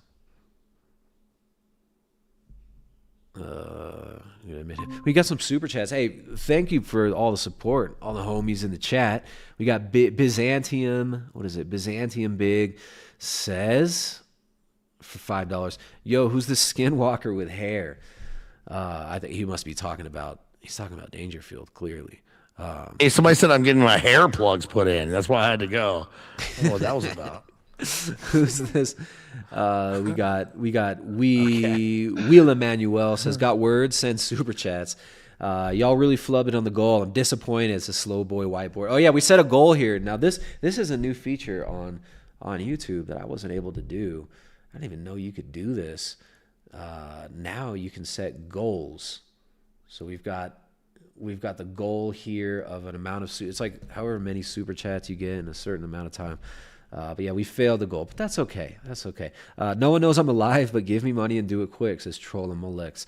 Thank you guys for the support there. Appreciate it. Make sure to like if you're not subscribed, subscribe, share the videos, like the videos, rent out a billboard and project the video up on the billboard in public. Send this to your friends and family, and you could just print out a transcript of it and just leave them in the street, like fragments of transcripts, and leave them in the street so people can just get a few words from the video. All right, so sorry. All right, I missed your long reading. Sorry, bro. You booted me out of here.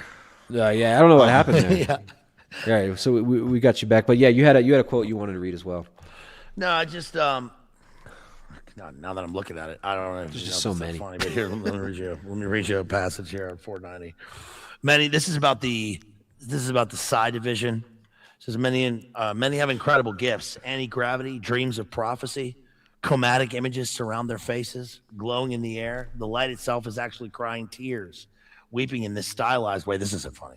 As she is borne along through the mechanical cities, the meteorite walls draped in midair, every hollow and socket empty as a bone, and the failing shadow that shines black all around her is held in staring postures, long gowns, fringe, and alchemical symbol, veils flowing from leather skull caps, padded concentric as a bike racer's helmet, with crackling tower and obsidian helix, with drive belts and rollers, with strange airship passengers that thread underneath arches solemnly past luves and giant fins in the city mist. ... That's what we were talking about when he cuts himself off there with the. What do you make of that? So there's so many paragraphs that end with an ellipses and then another period.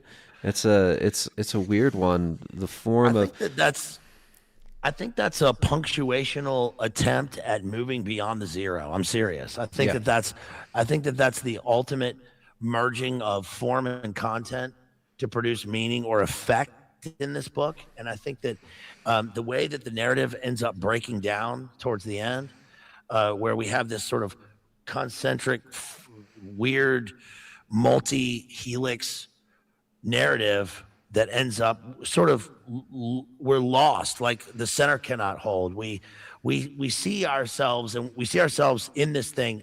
I think only at a point really where, for me, it was at a point where Slothrop is wandering the wasteland, looking for the wasteland, literal wasteland after World War II, looking for T.S. Eliot's Wasteland. Also, it's both. Yeah, he even mentions Eliot at some point.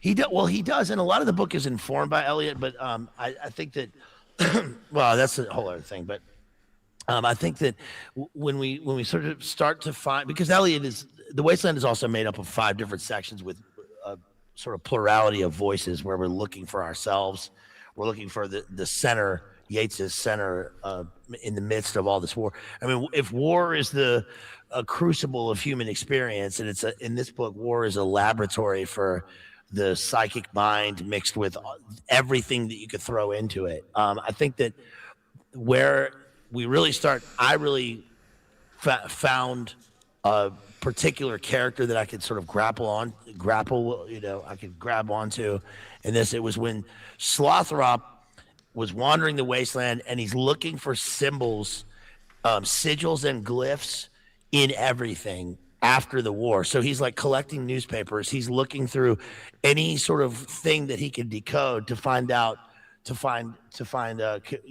signals intelligence. And eventually he comes to a bathroom stall where he notices like a something about a rocket. I forget what he said, what he finds on the bathroom stall about the rocket.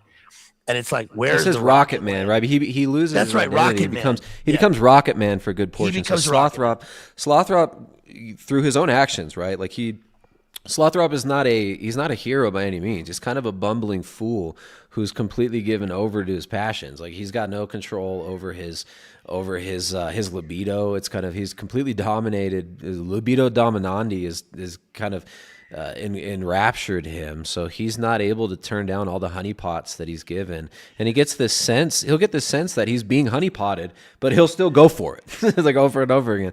And the Anubis scene is really difficult, but he's on this ship called the Anubis, which is this it's heading through this river in the middle of Europe at the very end of the war, and the Anubis is populated by elite from all sides, right? You've got Americans, you've got English, you've got Russians, you've got Germans, you have just this elite smorgasbord of it's Bacchanalia, basically. It's this Dionysian place on this ship called the Anubis, and Slothrop ends up partaking in it's basically Jeffrey Epstein's island ship. It's an eyes wide shut ritual. It's eyes wide shut, and it's all these, of course, rationalists and scientists and former aristocracy of Europe.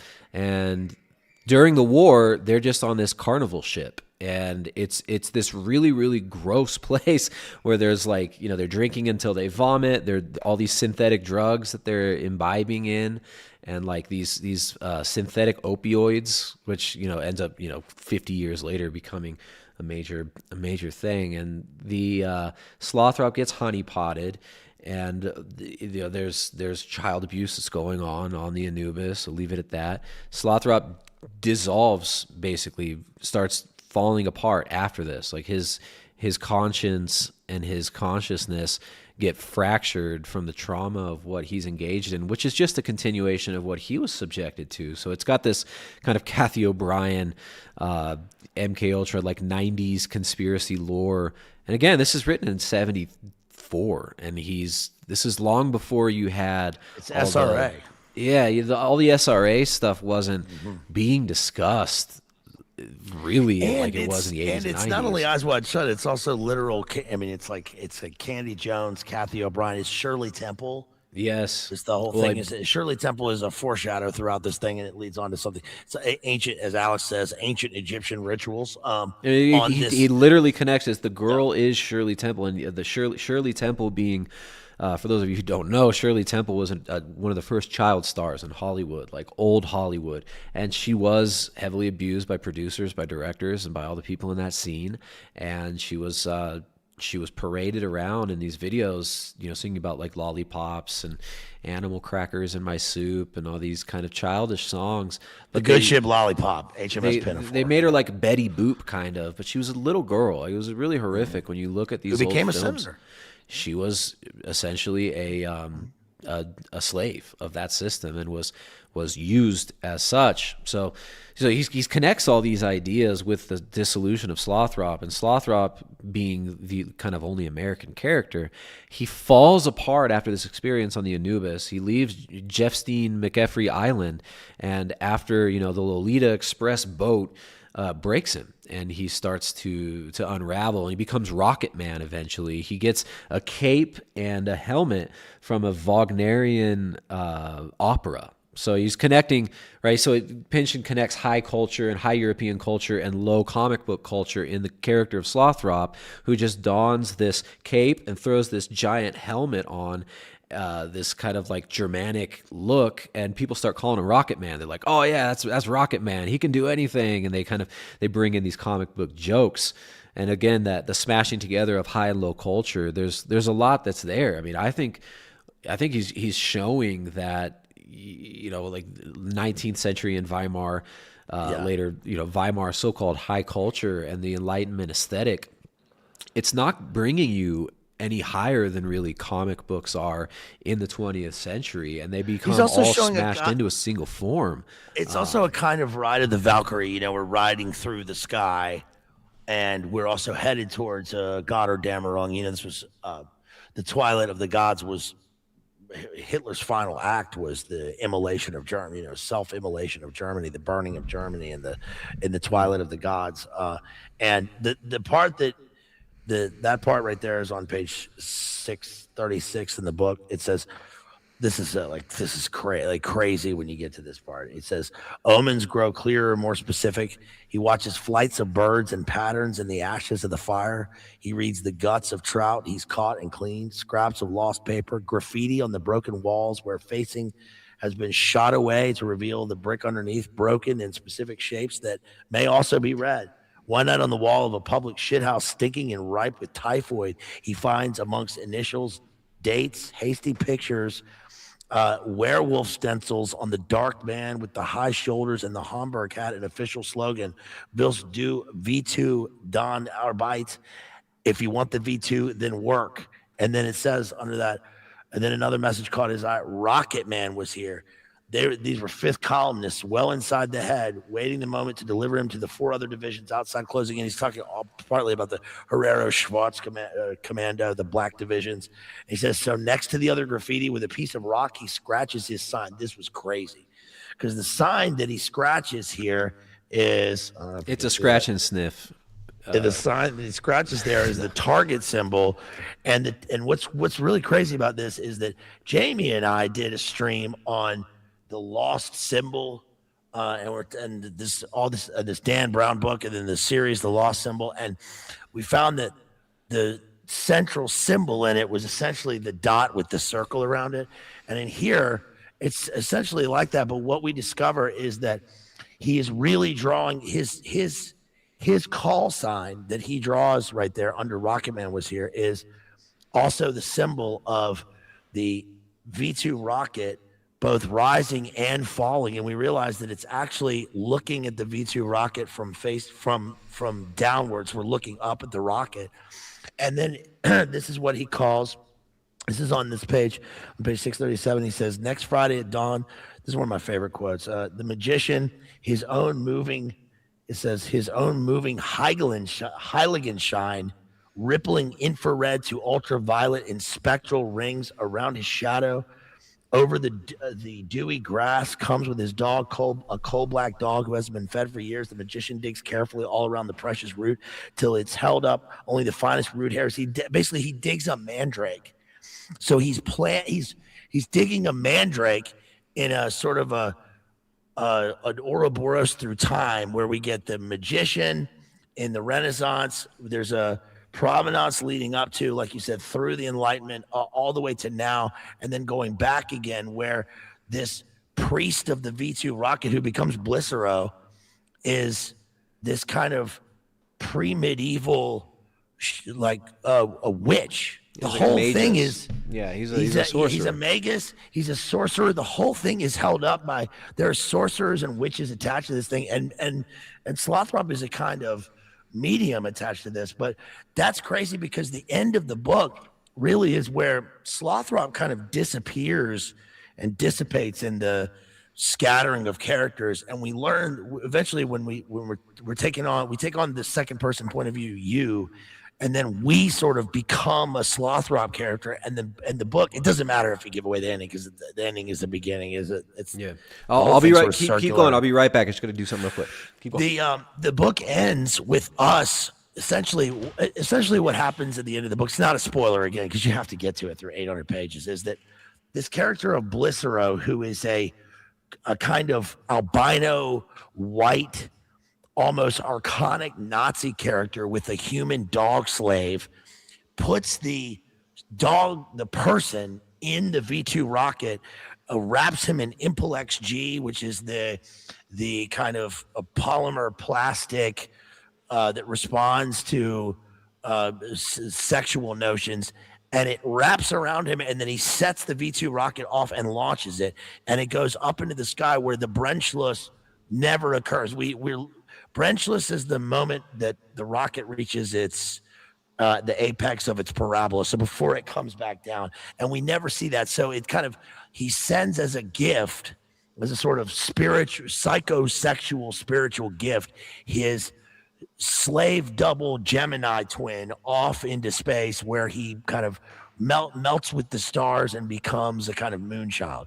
And then the book skips forward to the end, where in Los Angeles we're at a cinema, and we are watching a film, and the film is essentially the book. We've been watching all the events take place in a cinematic sense, and we sense that the rocket is coming straight down into us. And it ends with now everybody. And essentially what that means is that we've been watching the events of the book unfold, and it's not a dream. It's not like it never happened. It's not something cheap like that. It's that it's all and. It's both and. Everything occurs in this, so that we're both setting the rocket off on its journey and also being destroyed by it in a sense. And when one of the things that was really amazing in this, because this is so relevant now, I mean, like every day there's more rocket news, whether it's Bezos or Blue Origin or the war going on or whatever, all the stuff with rockets. And one of the things was that they actually intend for the rocket to literally meld with a human being by they can surgically strategize the V2 rocket landing point first into a human person. So it's not just the crater that it makes, it's not just the explosion, but it's the rocket will literally fuse with a human. Yeah, you have transhumanism. Yeah, you have both cybernetics and transhumanism that are discussed throughout it, right? So the idea of the feedback, the biological feedback between man and machine, the man and the machine being kind of almost like a 1 and 0, and going beyond the 0, also this representation of the bridging of that gap and the attempted smashing together of man and machine, which is, Pölkler is in this compartmentalized world, and Pölkler is a character who is he's a German engineer, and he's working on this thing called the Schwarzgerät, and he needs to make a space inside of the rocket, which is called the 00000 rocket, right? This absolute 5 zeros rocket, which is launched at some point towards the end of the novel, but then you circle back to it and kind of loop back around. So it's almost a parabolic or even spiraling narrative style. It is a non-linear narrative style, which is intentionally somewhat disorienting. But as a reader, it's not just disorienting for the sake of disorientation. It's not just doing that for some aesthetic purpose where it's like, the disorientation of war in general, or the disorientation of not knowing where you're be a target, or the trauma of being hit by the rocket.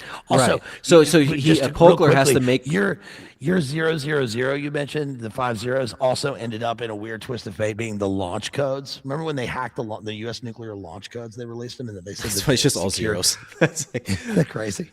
That's like but you had 2-factor authorization though, so it's okay. You got 2FA. Sure. But the Amipolex G is a part of this so-called Schwarzgerät, and there's the Schwarz being like black, right? The black and white. There's a lot of the black and white imagery. So the Schwarzgerät is this black device that's going to be in the center of this rocket, and the rocket itself is modified to receive that Schwarzgerät, but the person that's working on it has no idea what the Schwarzgerät is. He's just kind of a little, he's a pawn in the game, and eventually that rocket is filled with a human being. What you realize in the kind of this horrific revelation near the end is that it was always meant to be this kind of strange transhumanist device. So you hear about this Imipex G, which Pynchon connects it with both LSD and plastics and polymers. Imipex G is this 20th century. It's kind of it's like a MacGuffin, right? Imipex G is a really cool MacGuffin for all the aspirations of kind of the occult sciences, which are also the physical sciences. So he's showing throughout this book that there is no delineation between the spiritual degeneracy that we see today and the scientific worldview. These are one and the same. So in a section called, is page 713 in this edition, some characteristics of Imipex G. Imipex G is the first plastic that is actually erectile. Under suitable stimuli, the chains grow cross-links which stiffen the molecule and increase intermolecular attraction so that this peculiar polymer runs far outside the known phase diagrams, from lamp rubbery amorphous to amazing perfect tessellation, hardness, brilliant transparency, high resistance to temperature, weather, vacuum, shock of any kind, slowly gleaming in the void, silver and black, curved warped reflections of stars flowing across down the full length of round and round in meridians, exact as the meridians of acupuncture. What are the stars but points in the body of God where we insert the healing needles of our terror and longing, shadows of the creature's bones and ducts, leaky, wounded, irradiated white, mingling in with its own. It is entangled with the bones and ducts, its own shape determined by how the erection of the plastic shall proceed, where fast and where slow, where painful and where slithery cool, whether areas shall exchange characteristics of hardness and brilliance, whether some areas should be allowed to flow over the surface so that the passage will be a caress, where to orchestrate sudden discontinuities, blows, wrenchings in among these more caressive moments. Evidently, the stimulus would have had to be electronic. Alternatives for signaling to the plastic surface were limited. A thin matrix of wires forming a rather closed set coordinate system over the imipelectic surface is a great coin term there, whereby erectile and other commands could be sent to an area quite specific, say on the order of 1/2 centimeter squared, or B, a beam scanning system, or several analogous to the well-known video electron stream, modulated with grids and deflection plates located as needed on the surface, or even below the outer layer of Imipex, down at the interface with what lies just beneath, with what has been inserted, or what has actually grown itself, a skin of Imipex G, depending which heresy you embrace. We need not dwell here on the primary problem, namely that everything below the plastic film does not after all lie in the region of uncertainty, except to emphasize the beginning students who may be prone to schwarmerai,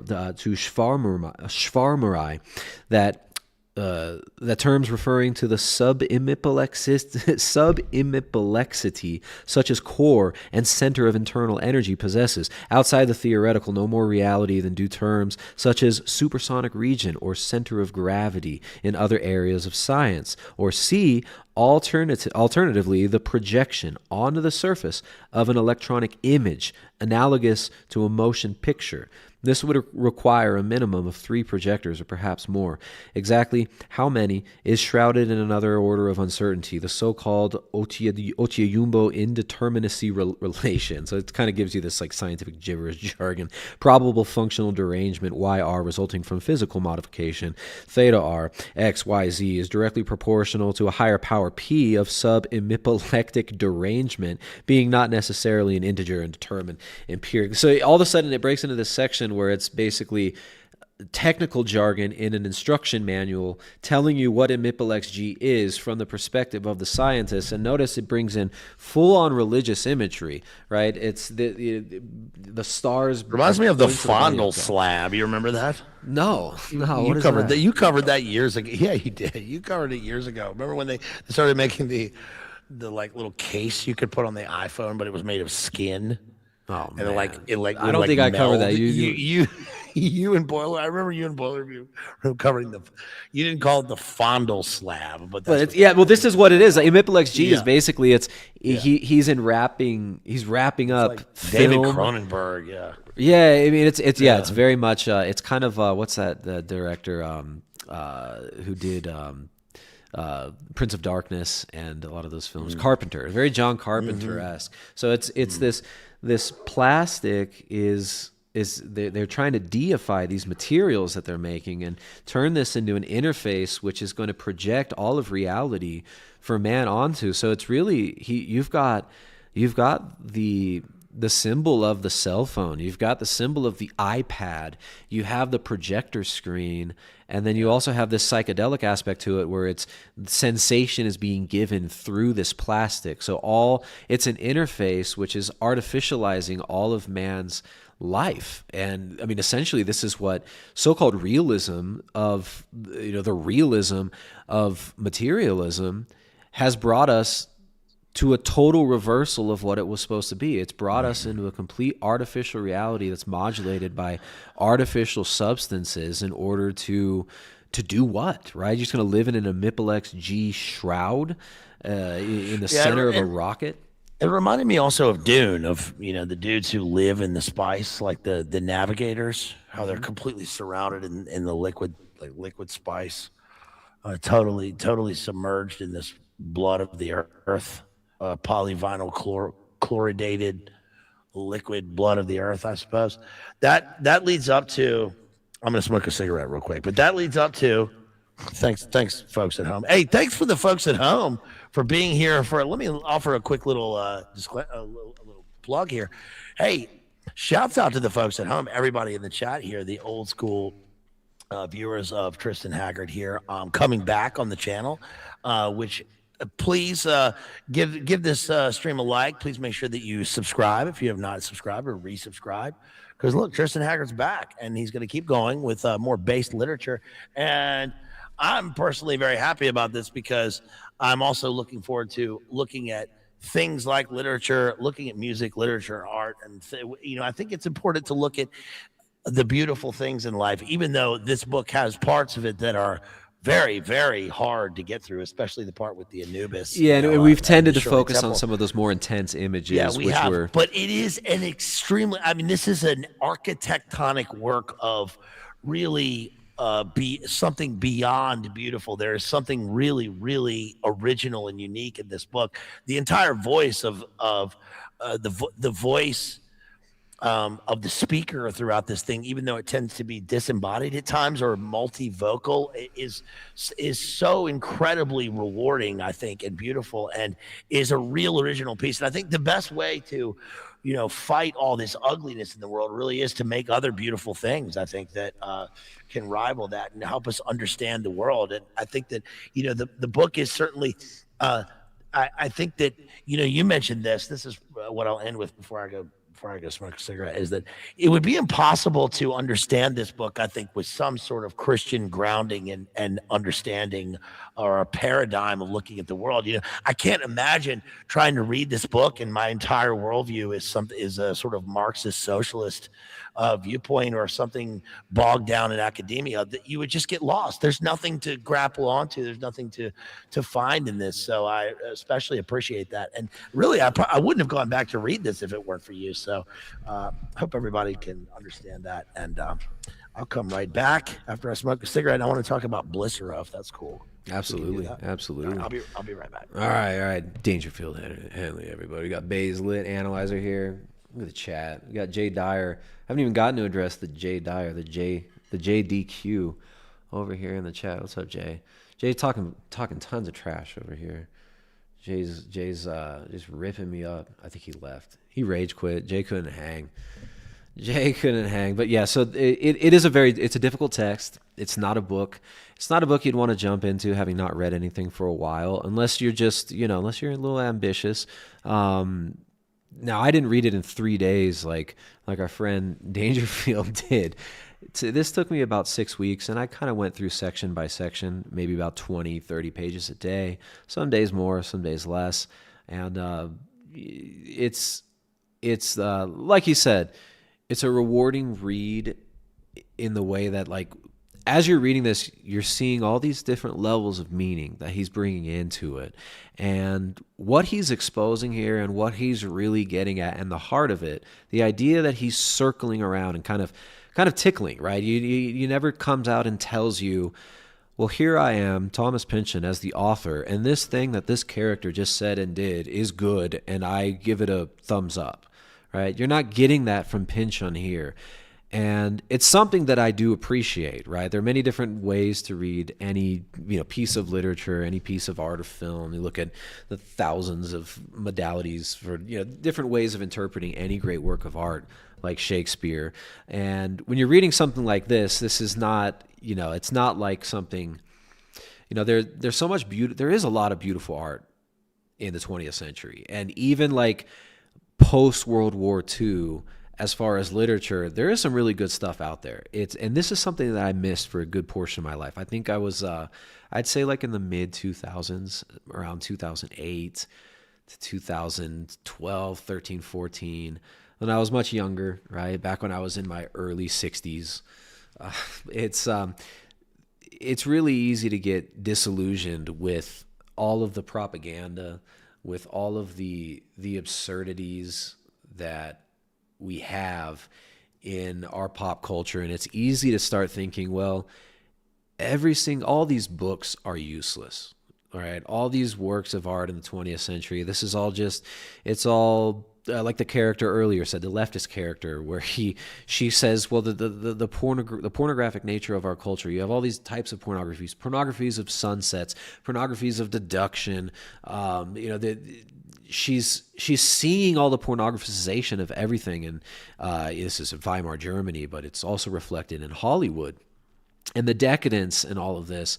Yes, the culture is decadent, but there are still people that are making beautiful art. There are still people that are producing good works, and I think we should avoid full black pilling on the world. And I think it's really important to read the scriptures, to read the lives of saints and hagiographies, because when you're reading a hagiography, you're reading the lives of saints. When you're reading the scriptures, this is a completely different level of literature. This is you're feeding your soul, and without that foundation, right? Like without the foundation of Christ and of a real worldview, which of course, I would argue that the true worldview is Christ. This is Orthodox Christianity. So without Christ, without the church, how can you properly interpret the world around you? Problems like, a big theme in 20th century literature is theodicy, right? Theodicy being the problem of evil. And it's something that's explored in a lot of different ways that are well done. But if you're coming at it from like an edgy atheist, or even just a hyper politicized, black pilled, whether it's like, you see some of the readings of certain art and literature from like the extreme Marxist side, like communist side, and everything boils down to dialectical materialism and who has stuff, how do we distribute the stuff evenly, and the ultimate evil in the world is this ontological thing, which is inequality, right? This inequality of stuff. So you've got the bad distribution of mammon is the source of all evil, right? They're going to read a text very differently than somebody who's seeing the horrors of the 20th century and the rocket state, which Pynchon is pointing out here as becoming the central guiding principle of man in this kind of globalist culture that emerged post World War II.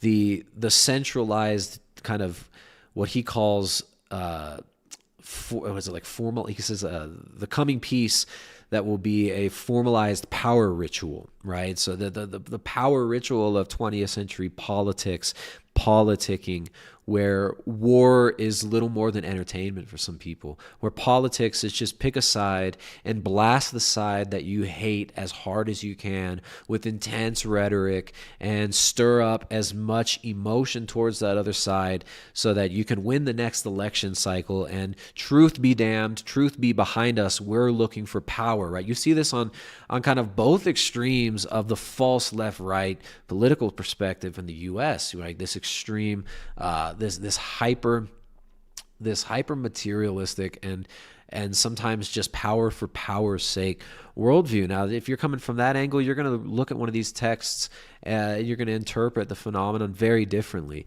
But properly grounded worldview that's grounded in the church and the consistent practice of of a life of prayer, of reading the scriptures, of reading the lives of saints and the writings of the saints really does give you the fortitude to be able to peck through some of these difficult works from a different angle, right? Then you're going to see a lot of the the analysis that you see online. And I think I think that's a really good point that our friend here brought up. One of the things I thought of when reading this was what C.S. Lewis said about something like the Inferno, or just the idea of a wasteland, which is that, and I've covered the wasteland, not ad nauseum, but I've covered the wasteland. I've recently covered the Wasteland biography of a poem about Ezra Pound and T.S. Eliot. I've covered it before. I covered it on my friend Luke Johnson's channel. We covered it sort of a golden bough aspect of looking at the wasteland. But one of the things that C.S. Lewis said was that going through a wasteland doesn't have to be a wasteland itself and slogging through it. And what I mean is that when you are discussing the idea of the modern world as wasteland, and you start to get black-pilled, you realize that you are just as much a part of it as anything else, and you're making the world into a kind of a waste.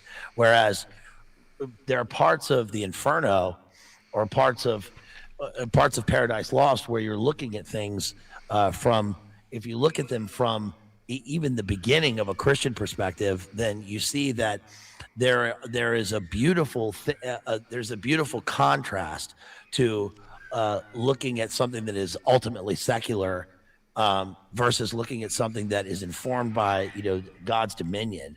And I think that this book is ultimately so rewarding because there is so much in it. It sort of mirrors the multifoliate aspect of personality and characters that occur, how the war is a great magnet attractor for all of these various elements, and you have to sort of make your way out of it. I do think that pages 732 in this book to about 739 are some of the most intense, beautiful writing that I've ever read. And I've read a couple of analyses of the book where it talks about this is a work of. I wrote a paper on this in grad school about literature as well. This is like a Nick Mullen joke, but it actually is a real thing. Modern literature as jouissance, which is like this French term for a kind of ecstatic, reaching an ecstasy, an ecstatic climax in literature, and that is particularly apt for this book because the jouissance is a physical, ecstatic, sexual thing that occurs in this book. But it really does, in terms of its overall narrative arc, the gravity's rainbow leads to this Brennschluss where you really do reach this point of getting to these points that are almost unspeakable, unwritable. Tristan and I were talking at one point about how I think that there are a number of works that informed this book. There's a play that I was in when I was in before drama school called it's called The Good Soldier Schweik, and it's about a character in World War I who kind of is a bumbling character who makes his way through the landscape of war as a kind of almost like a cartoon character. All the bad things happen to him, but he's sort of blissfully naive. And there are elements of that with Slothrop. There are also elements of Faust, Faust Book 2, the Mask of the Red Death by Edgar Allan Poe, Master and Margarita, where there's a kind of carnival that occurs where characters are almost going through this like playhouse of horrors that leads to a kind of kaleidoscopic, like it's very hallucinatory until you end up in this place of truth. And one of the things that you end up with is very much like Heart of Darkness, because Kurtz and Blicero are very similar in a sense that they both kind of are a specter that occurs on the outside of in the outer dark of this book, the outer aspects of the narrative, and he doesn't actually occur and he's not actually materialized until various parts of the book, especially in that section that I just named at the end. And when he finally occurs, it's like we have this culmination of Macbethian witchcraft. There's a transhumanist, technocratic, cybernetic soldier in this guy Chicherine that occurs, who's hunting Slothrop there, and we have the launching of the rocket. And when he actually appears on the on the page. It's crazy. There's this thing called, I mentioned throughout, called Heiligenschein, which is like the halo that occurs in a picture behind a person, a glow that appears. And you brought up that it's also in the Brocken scenes where we get this. What's the other term for it? The Brocken specter. The Brocken specter, which is like it is a phenomenon that only occurs in the mountain. Like you're standing on top of a mountain, you're in the Alps, the sun is shining behind you, and your shadow appears to loom large on the mountain. And that's what occurs in Faust 2 in the Walpurgisnacht scene. And so all of these things sort of culminate. And I was just going to take us through a couple of quotes from those pages. Well, and tying back that the Brocken specter also ties into Faust 2 as well, because that's there's this kind of holographic level of reading where it's like everything is working at various levels with it, and it's kind of staggering when you get through this and you read it through the end. Like you said about the carnival of culture, the war being this carnival, but also the war gets called a laboratory by a character in here. And it's this laboratory of death and of methodologies for control.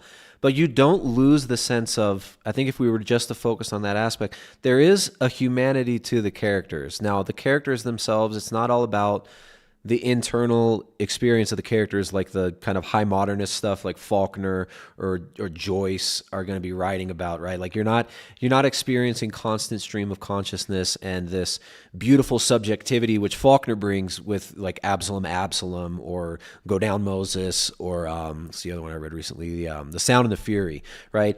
But you do have this humanity that permeates the text. There's a beauty and a humanity that permeates it, even through that darkness. And what Pynchon does, he often will show it, much like McCarthy, he'll show it happening in communion, right? The communion of people, the communion of vulnerability, the communion of love, the communion of a simple shared moment.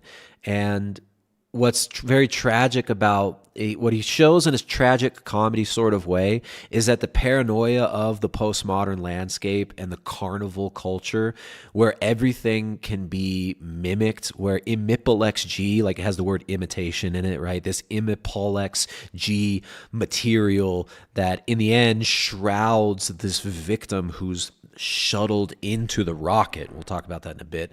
But this imitation culture and the carnival culture results in an extreme paranoia where Slothrop himself is trying to follow this paranoia throughout, and he's led by this paranoia to, instead of communion with others, that communion gets consistently broken. So he's showing the conspiracy, the world of conspiracy, which I think a lot of people watching this can relate to this. Once you start kind of unraveling these threads and trying to go down the rabbit hole, you realize that there are really infinite rabbit holes. So then, like, you first get into this when you're younger and your teenage years, and you're looking at like all the boomer conspiracies, JFK, UFOs, all this, and there's no end to these rabbit holes. There's no like, and he does a great job at this. There isn't. He says that in Proverbs for paranoids. He addresses that. Exactly. They have these quotes about the Proverbs for paranoids, right? He says you can never see the master, but you can tickle his servants. Yeah. Proverbs for paranoids number 3. He says if they can get you asking the wrong questions, they don't have to worry about the answer. Right. So that paranoia ends up being this. They seek.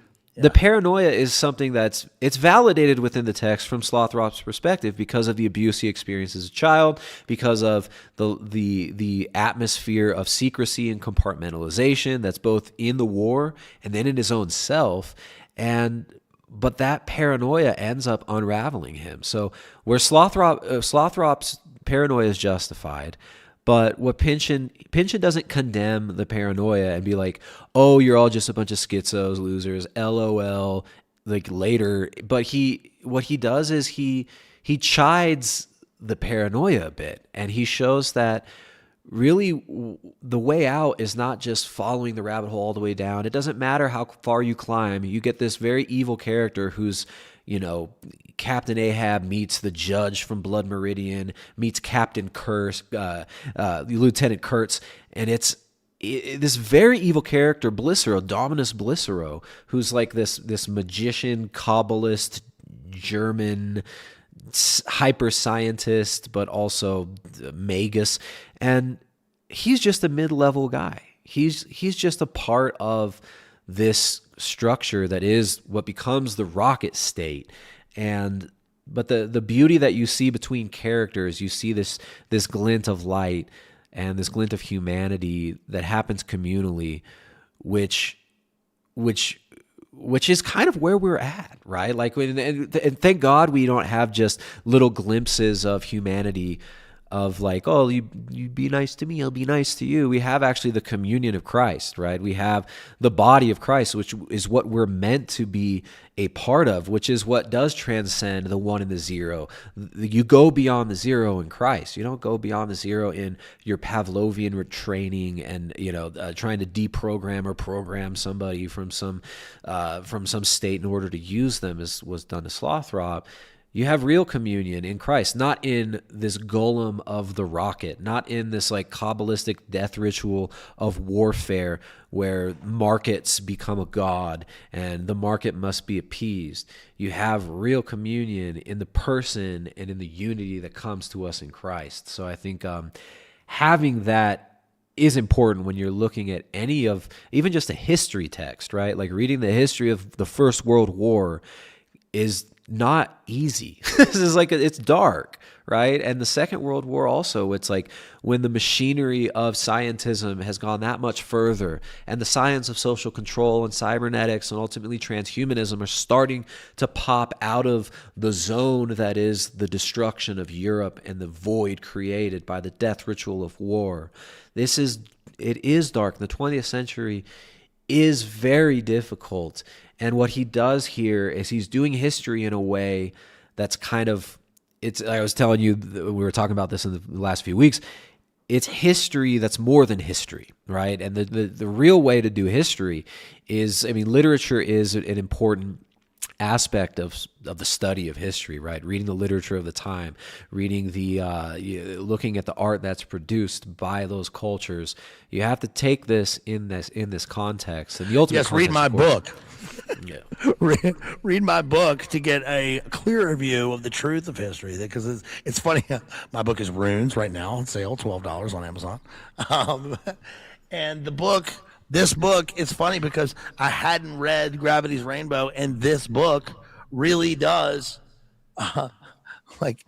this informs the book that I wrote without even informing it. It's crazy because some of the characters, what I really think is interesting about this is that you lift up, you like, this book has very little Hotler in it.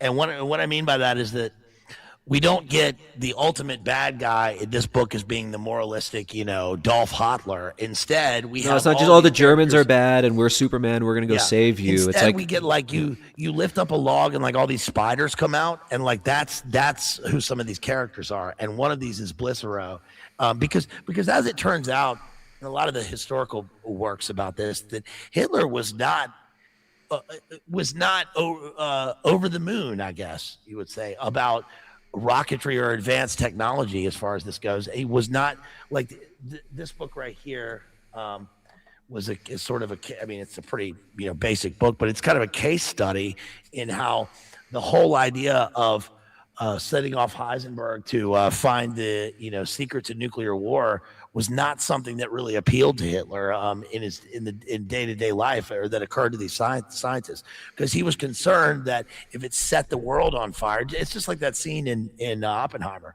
which they had these physicists address, which was that what's the point of running anything or having anything if you're going to set the atmosphere on fire? It didn't make sense to him.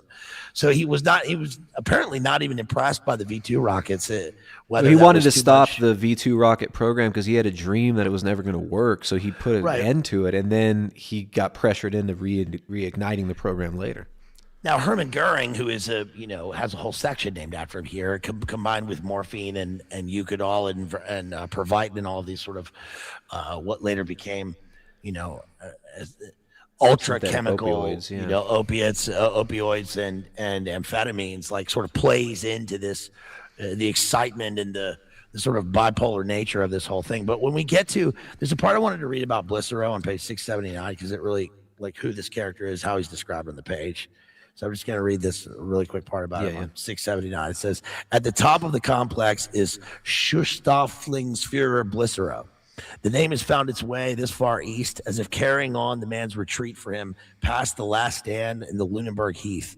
He is the zone's worst specter. He is malignant. He pervades the lengthening summer nights. Like a cankered root, he is changing, growing toward winter, growing wider toward the idleness and the famine. Who else could the 175s have chosen for their very highest oppressor? His power is absolute. The night is his dearest interest, so he must be told. And then it goes on to say, it says, the Phantom SS command here is based not so much on the one the prisoners knew at Dora as on what they inferred to be the rocket structure next door at the Mittelwerk. The A4 in its way was also concealed behind an uncrossable wall that separated real pain and terror from the summoned deliverer. Weissman Blissero's presence crossed the wall, warping, shivering into the fetid bunk rooms with the same reach toward another shape as words tried to make their way through dreams.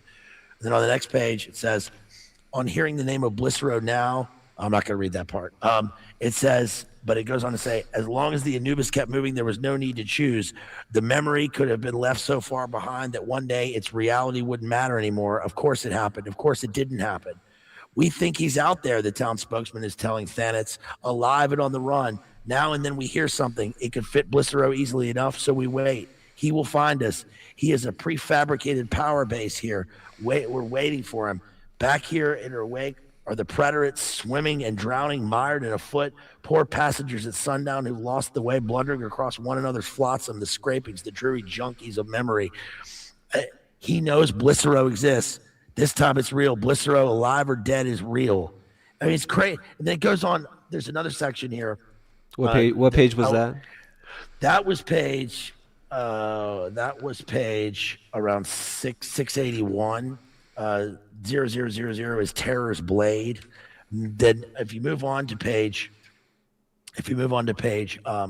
734, this is great because it's talking about the rocket, and it says Gelly, the tiny act, it's devotional, graceful, and she feels the cross that man has made in his own circle of visible earth, unconsciously a mandala. It is a sign for her. Pan is very close.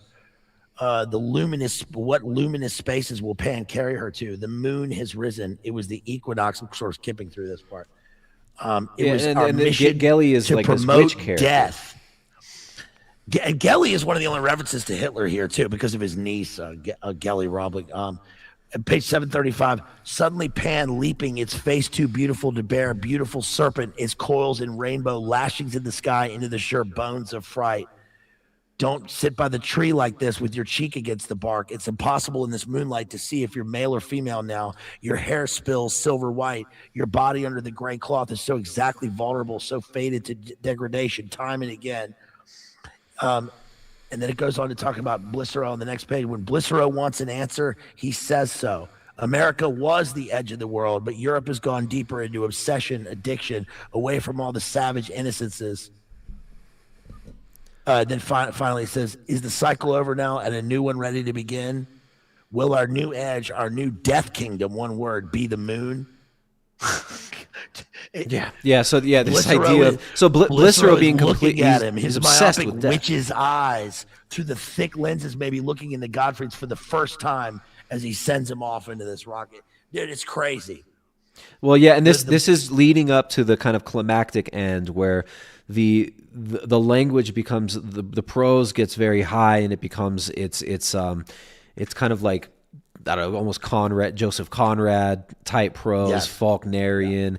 There's a lot of Shakespearean influence here, and he's in Africa, Asia, Amerindia, Oceania, Europe came and established its order of analysis and death. What it could not use, it killed or altered. In time, the death colonies grew strong enough to break away, but the impulse to empire, the mission to propagate death, the structure of it kept on. Now we're in the last phase. American death has come to occupy Europe. So this is Blicero, the German character, right? So he's, while death and Europe are separate as ever, their love still unconsummated. Death only rules here. It has never in love become one with, and then there's the ellipse, the ... He's the language is becoming, he's sexualizing death now, but it's not doing it in a way that's grotesque. But there's this undertone of union, this idea of communion, of the bringing together of opposites, of male and female, and he's gravity rules all the way out to the cold sphere. There was always danger of falling. Inside the colony, the handful of men have a frosty appearance, hardly solid, no more alive than memories, nothing to touch, only the remote images, black and white film images, grained, broken year after hoarfrost year, out in the white latitudes, an empty colony with only infrequent visits from the accidental like me. I wish I could recover it all. Those men had once been through a tragic day, ascent, fire, failure, blood.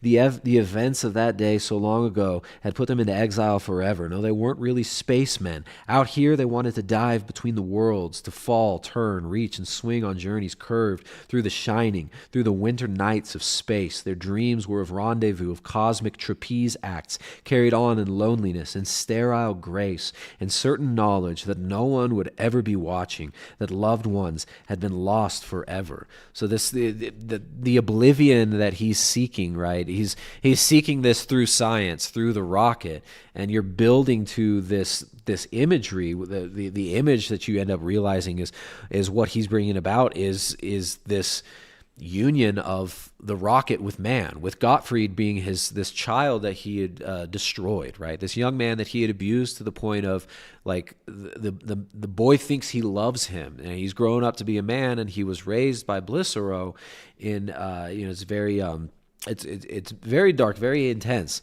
and he eventually gets shuttled into this rocket. So then it keeps going for a few pages. It's very similar to the end of Ulysses with you have Molly Bloom, and she ends up just like repeating the word yes a lot, and there's this kind of this peaking energy, like it's coming to a crescendo, the imagery. So the imagery of space and of climactic of space and death. So this lack of symmetry leads to speculating that a presence analogous to the ether flows through time as the ether flows through space. The assumption of a vacuum in time tended to cut us off from one another, but an ether, sea to bear us world to world, might bring us back to continuity, show us a kinder universe, more easygoing. So yes, this is a scholasticism here. Rocket state cosmology. The rocket does lead the way, among others, past these visible serpent coils that lash up above the surface of the earth in rainbow light, in steel tetany, these storms, these things of earth's deep breast we were never told, past them through the violence, to a numbered cosmos, a quaint brownwood paneled Victorian kind of brain war, as between quaternions and vector analysis in the 1880s, the nostalgia of aether, the silver, pendulum, stone anchored, knurled brass, filigreed. So it's all this kind of alchemical language, the language of science. It's showing there's this mysticism between the lines of science, which is you're told that this is progress. This is we're materialists. The passage you're reading is so good, because what he's about to do is do that thing where he materializes the critique that you're going to have, or the sort of interpretation that you're going to have of what the rocket is. Absolutely right. So this is where he's going to give it from all sides. You get you get this beautiful critique of the kind of the postmodern carnival, and the epistemological uncertainty that's come from the rejection of God, where the rocket state becomes a central guiding force of the universe, the rocket state being the idea of progress, right? Progress to the stars. We have to build infinite data centers. We have to build infinite rockets. We have to have ICBMs, right? So behind the rocket, remember, the rocket quickly became intercontinental ballistic missiles, which were designed to carry warheads, which symbolically in the mind of everybody, it was implanted that these are the ultimate harbingers of death. We can light, like Dangerfield said earlier, you can light the entire atmosphere on fire. You can do what only God can do and become like gods yourself. And the ultimate way to show that you're like gods in this kind of post-enlightenment world is to take the reins of death, which is it's the horrific act. It's a deicidal act. In every homicide, there's the implication of deicide, because man is made in the image and likeness of God. So he goes on. This is all one paragraph. These sepia tones are here, certainly, but the rocket has to be many things. It must answer to a number of different shapes in the dreams of those who touch it, in combat, in tunnel, on paper. It must survive heresies, shining, unconfoundable, and heretics there will be. Gnostics who have taken in a rush of wind and fire to chambers of the rocket throne. Kabbalists who study the rocket as Torah, letter by letter, rivets, burner cup, and brass rose. Its text is theirs to permute and combine into new revelations, always unfolding. Manichaeans who see two rockets, good and evil, who speak together in the sacred idealalia of the primal twins. Some say their names are Enzian and Blissero. Enzian is another character in the book we haven't talked about much. Of a good rocket to take us to the stars, an evil rocket for the world's suicide, the two perpetually in struggle. But these heretics will be sought, and the dominion of silence will enlarge as each one goes down. They will all be sought out. Each will have his personal rocket. Stored in its target seeker will be the heretic's EEG, the spikes and serrations of heartbeat, the ghost blossomings of personal infrared. Each rocket will know its intended and hunt him, ride him a green doped and silent hound through our world, shining and pointed in the sky at his back. His guardian executioner rushing closer.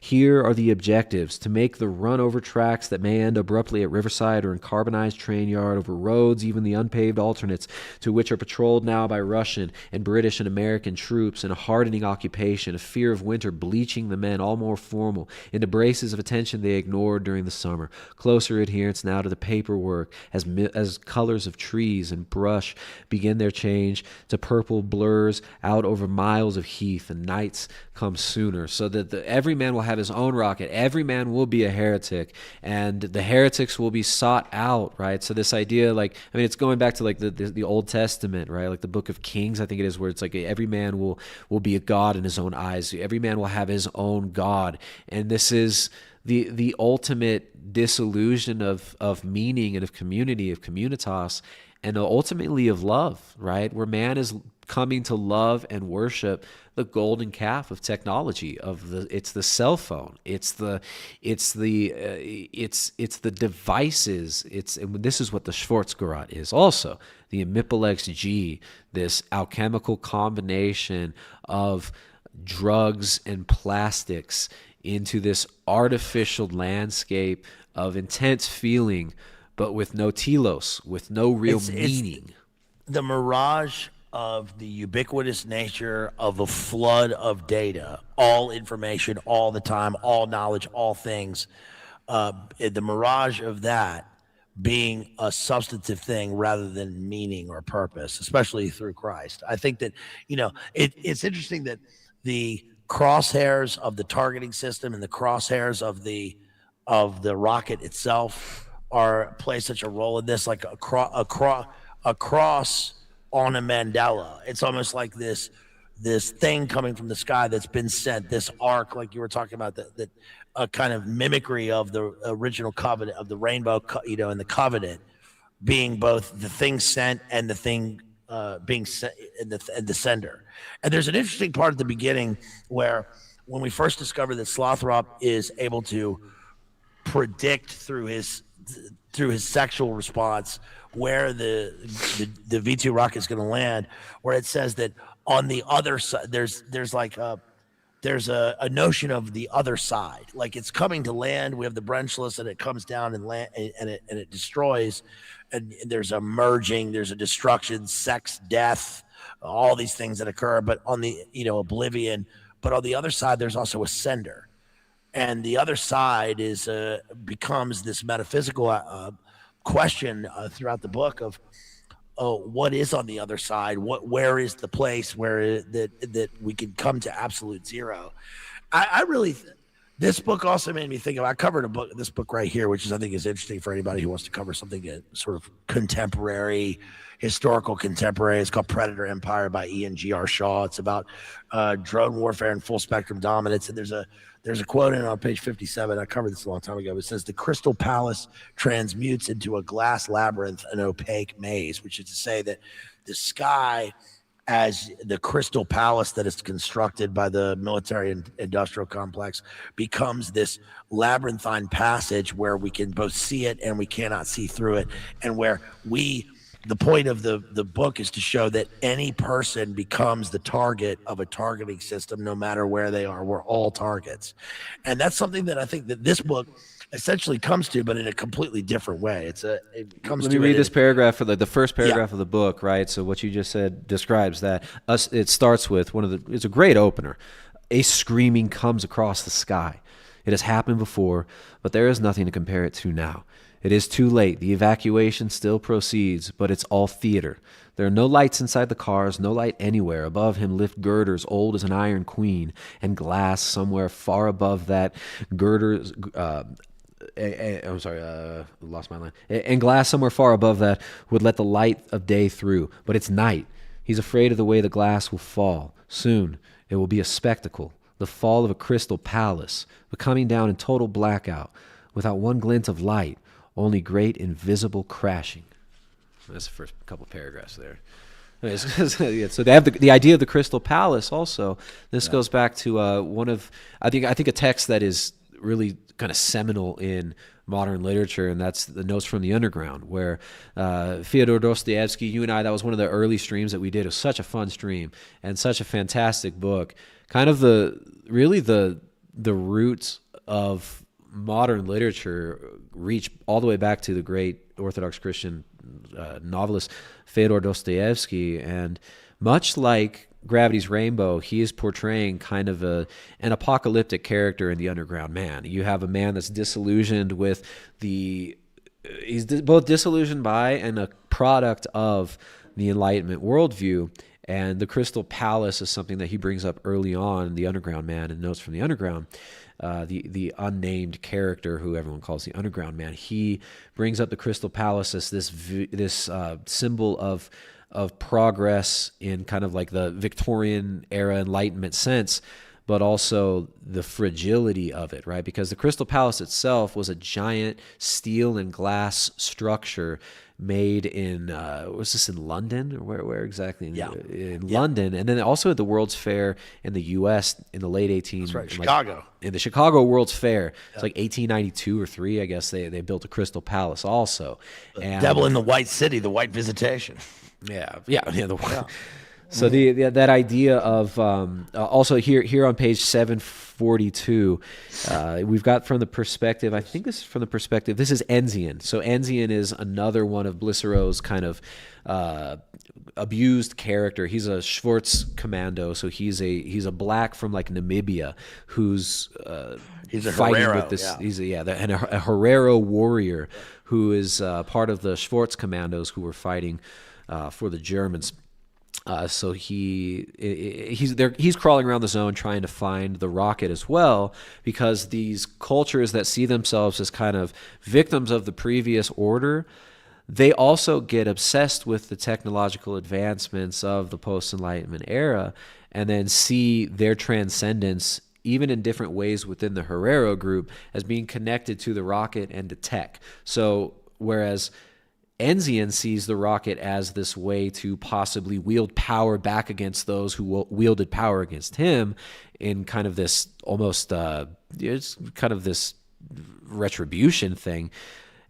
His brother, or another Herero, I don't think it's his brother, named Christian, he sees it in a different way, and there's this whole group that see it as a way of ending themselves. So they end up taking on this kind of suicidal kind of eugenics ideology that we as a people should stop breeding and we will stop the cycle of death and destruction by ending ourselves, which you still see that today as, the Bill Gates philosophy, where there's too many people, we have to promote reproductive health services, and we have to promote these ideas of depopulation and of overpopulation and the use of too many resources. So Anzian's here. He says it comes as the revealer, showing that no society can protect, never could. They are as foolish as shields of paper. He must tell Christian everything he knows, everything he suspects or has dreamed, proclaiming none of it for truth. But he must keep nothing back for himself. Nothing is his keep. They have lied to us. They can't keep us from dying, so they lie to us about death, a cooperative structure of lies. What have they ever given us in return for the trust, the love? They actually say love. We're supposed to owe them? Can they keep us from even catching cold, from lice, from being alone, from anything? Before the rocket, we went on believing because we wanted to, but the rocket can penetrate from the sky at any given point. Nowhere is safe. We can't believe them anymore, not if we're still sane and love the truth. We are, nods Christian. We do. He isn't looking at Enzian to confirm it either. Yes. Then, in the absence of faith, and then it cuts off to a different part of the story, right? So the absence of faith. But the idea that the rocket death can come from anywhere. You don't hear it. You don't see it. All you get is the flash afterwards. So and death can come at any moment. So you got the Skynet concept is kind of there as well. Now, the idea of the intercontinental ballistic missile has receded a little bit, although you see it periodically during times of war, right? Like now with the kind of conflict that's going on in Iran, we got to do this. If Iran gets the nukes, they're going to do the nuke to us, so we got to go do the bombs to them. We got to prevent this awful potentiality by, performing this deed. And that's to keep us safe, right? It's to keep us warm. It's to keep us protected. But also, now you have drone warfare, right? The idea of the cybernetics, the connection between man and machine. You now have this cybernetic feedback loop between the remote control and the controller, and swarms of drones that can be, with an Xbox remote that we grew up with and played with as our favorite toy, and your best friend, basically, like the video games, this alternate reality. Now it's an instrument of death. It's also a physical manifestation of death, of a death from that. Okay, let me start over. This is a physical understanding or manifestation of the way that the atheist or even the occultist can understand that death can come at any minute. It's something physical. It comes from the sky.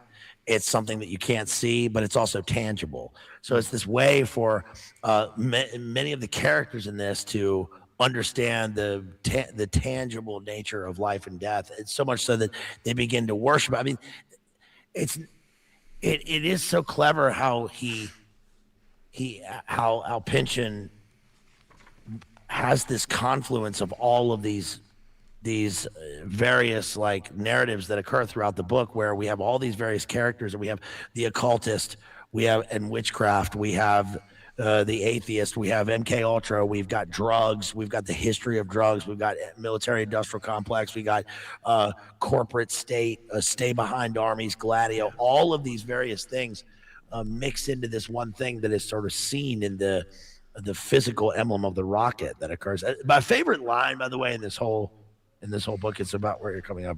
Right after where it says it's an offering, is on page 747. It's a very true detective line where he says, "I hear your soul talking in its sleep. You're a hallucination. I'm projecting my own death wish. I hear your soul talking in its sleep." It's so crazy. Matthew McConaughey, boy, I hear your soul talking in your sleep. That's right. I can see your soul in the corner of your eyes. It's like acid in your mouth. Don't bring him around here no more, shorty. Your soul is a flat circle, and I can see it swallowing its own tail in its sleep, creeping across the cusp of the curve, going beyond the zero. It's like metal on your tongue. Yeah, you can get iPhone 15, only $1,499. Get it today. He's selling an iPhone 15. Sometimes I'm driving Dungeon Master Daddy. Selling an iPhone 33, full Impel-X capability. And he's got all these characters here that are seeing the rocket in different ways and projecting upon it different things. But really what it all comes down to is that gap left by the rejection of God in these cultures. And there's like there being a false communion and no real communion among them possible in that rejection, right? The communion becomes something organized in a bureaucracy towards some ends that are just ultimately destructive rather than beautiful. Yeah, he brings up Golden Dawn. I was surprised that Crowley was never brought up by name in this book. I thought for sure this will have everything. It'll have Crowley. But page 762, he actually mentions Golden Dawn. Then goes on to Kabbalah, the Sephiroth, the David Bowie from Kether to Malkuth, station to station. I gotta say this too. The craziest thing in this book. There are two things that are crazy in this book. One was I was talking about how like. You sort of, these things materialize on the page. On my channel, Baseline Analyzer, please like and subscribe. Please go link over there. Right there. Link in the description. Link in the description. I talked about my idea for a story. All right, bear with me real quick. Yeah. Go ahead. I talked about my idea for a story a few times. This is my idea for a story. This was a cheap horror movie that would. So I said, imagine this. There's a guy. He's out farming. And he's like he's slopping his pigs, in the morning, slopping them hogs. And he says, old MacDonald had a harm, E-I-E, no. This little, the trailer would say, this little piggy went to market, this little piggy went to hell. And it was a guy dressed like as a pig who was a serial killer who takes over the farm. And it was called Pigman. So they would find out that the character's name was Pigman. So he's Pigman. And the movie would be called Animal Harm. I mean, that's basically in the book. Remember the part with the guy, the Pigman is in the book. There's a Pigman. Yeah, well, Slothrop goes from Rocket Man. Well, first he becomes a British intelligence officer. He gets a British intelligence officer's uniform. And there's this whole thing where you don a different uniform and everybody within the structure suddenly treats you different. So there's this thing of like donning new identities, and he's trying to figure out who he really is and while he's doing this, he takes on these new identities. And one of them becomes the Pechuga. He becomes this pig man who's essentially the centerpiece of an ancient pagan kind of like German paganism ritual that this small town was engaged in, where something to do with a man being struck by lightning, and the pig becomes kind of this figure that saves page the guy. 582. I wrote page 582, Pig Man. So he becomes Pigman for the rest of the book. He puts on the pig costume and he's literally just dressed as a pig the rest of the book. Slothrop in his pig suit. I couldn't believe when I got to that. I mean, that's a very original idea that I came up with. Pigman. Yeah, no, it's really funny. But let me come over here to the chat. We got a few super chats. Thank you guys for throwing them super chats out there. We got a super chat from Shuza. Shuza just says, "Yo, Shuza, thank you very much. Thank you for the we got Kang Sir Bilhelm putting in a $20 super chat. The winner, the biggest super chat of the stream. Thank you guys. I got to remember to remind y'all to throw those super chats out there. If you like the content here, make sure to share it, like it, subscribe, hit the bell icon so you get notifications. Hopefully, get notifications on future streams. Sir Bilhelm says missed a lot of this, but we'll definitely read the book and rewatch this. Yeah, take your time if you're reading it. Enjoy it. You don't have to necessarily understand all the references, although there are some nice resources online for what I would recommend is having. There were a couple. The one that I had was from this proves it right Michael here, Michael David Bell had this thing. It's some things that happen more or less in Gravity's Rainbow. So after you've read a few chapters and then you maybe take a day off or so and you go back to it, you're sometimes trying to figure out what was just happening. Where am I?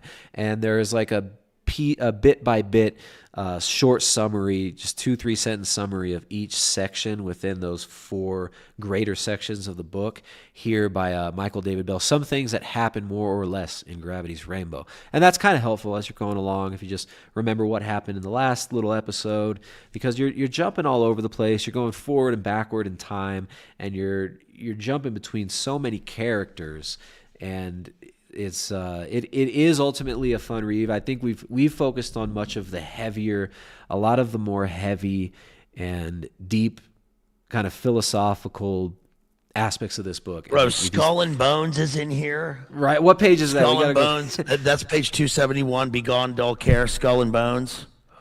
Also, Office of Strategic Services. But to initiates, OSS is also a secret acronym. As a mantra for times of immediate crisis, they have been taught to speak inwardly. Os. The late, corrupt, dark age Latin word for bone. Educated at Harvard into the Puritan mysteries, page 271, section. It connects. Yeah, I mean, it connects the idea of Harvard and these secret societies and the word OS, which is the OSS, which is the British intelligence. Here's where I marked Unamuno and Borges right there on the page, and then they're actually in the book Office later. of Strategic Services is U.S. intelligence, which later becomes CIA, and this connection between Skull and Bones. Anybody who's kind of a sleuth of 20th century history. Was that one you just showed? Yeah, that was Unamuno and Borges, which I wrote down in the text and then later occur in the text. You know what else he does here, though? Oh, sorry. One more second. Back to the page 271. He, in one paragraph, glosses over a few hundred years of history, and in these actually two paragraphs, he talks about the Puritan forerunners and this idea of vanity that Calvinists were so obsessed with, and his Calvinist forerunners in the U.S. And he's in Zurich, which is where Zwingli came from. Now, Zwingli was a reformer who was also really into kind of Kabbalah and like Jewish mysticism. He's a very strange character that was kind of an occult dabbler. So it says, what better place than Zurich to find vanity again? It's Reformation country, Zwingli's town. The man at the end of the encyclopedia, and stone reminders are everywhere. Spies and big business in their element move tirelessly among the grave markers. Be assured there are ex-young men here in this very city, faces Slothrop used to pass in the quads, who got initiated at Harvard into the Puritan mysteries, who took oaths in dead earnest to respect and to act always in the name of vanitas, emptiness, their ruler, who now, according to the life plan such and such, have come here to Switzerland to work for Alan Dulles and his intelligence network, which operates these days under the title Office of Strategic Services. But to initiate its OSS is also a secret acronym. As a mantra, for times of immediate crisis, they have been taught to speak inwardly os, the late, corrupt, dark age Latin word for bone. It's a beautiful paragraph. It's interesting that it's bone, because do you remember George W. Bush and George Bush's Skull and Bones name? We're not supposed to talk about George that. Bush Sr., his Skull and Bones name. His pledge name Geronimo was Poppy Bush was Geronimo. No, Geronimo is the skull that they have at Skull and Bones. That's the skull. Poppy Bush and them, George Herbert Walker Bush, right? Didn't he dig up Geronimo's skull, and that was on display? Yes, and his Skull and Bones name is Dog, and apparently George W. Bush is his Mad Dog. You got that dog in him. George Bush got that mad dog in him. They have Egyptian rituals, some of the most ancient Egyptian rituals, where they believe that they are possessed by entities, basically space aliens. Oshuzu says for $4.99, thanks for that super chat, dude. Says, is Wigxantium mentioned in connection to the rocket? Well, yeah, the rocket is Wigxantium, right? The rocket state. There's this whole idea of the Rocketenstadt.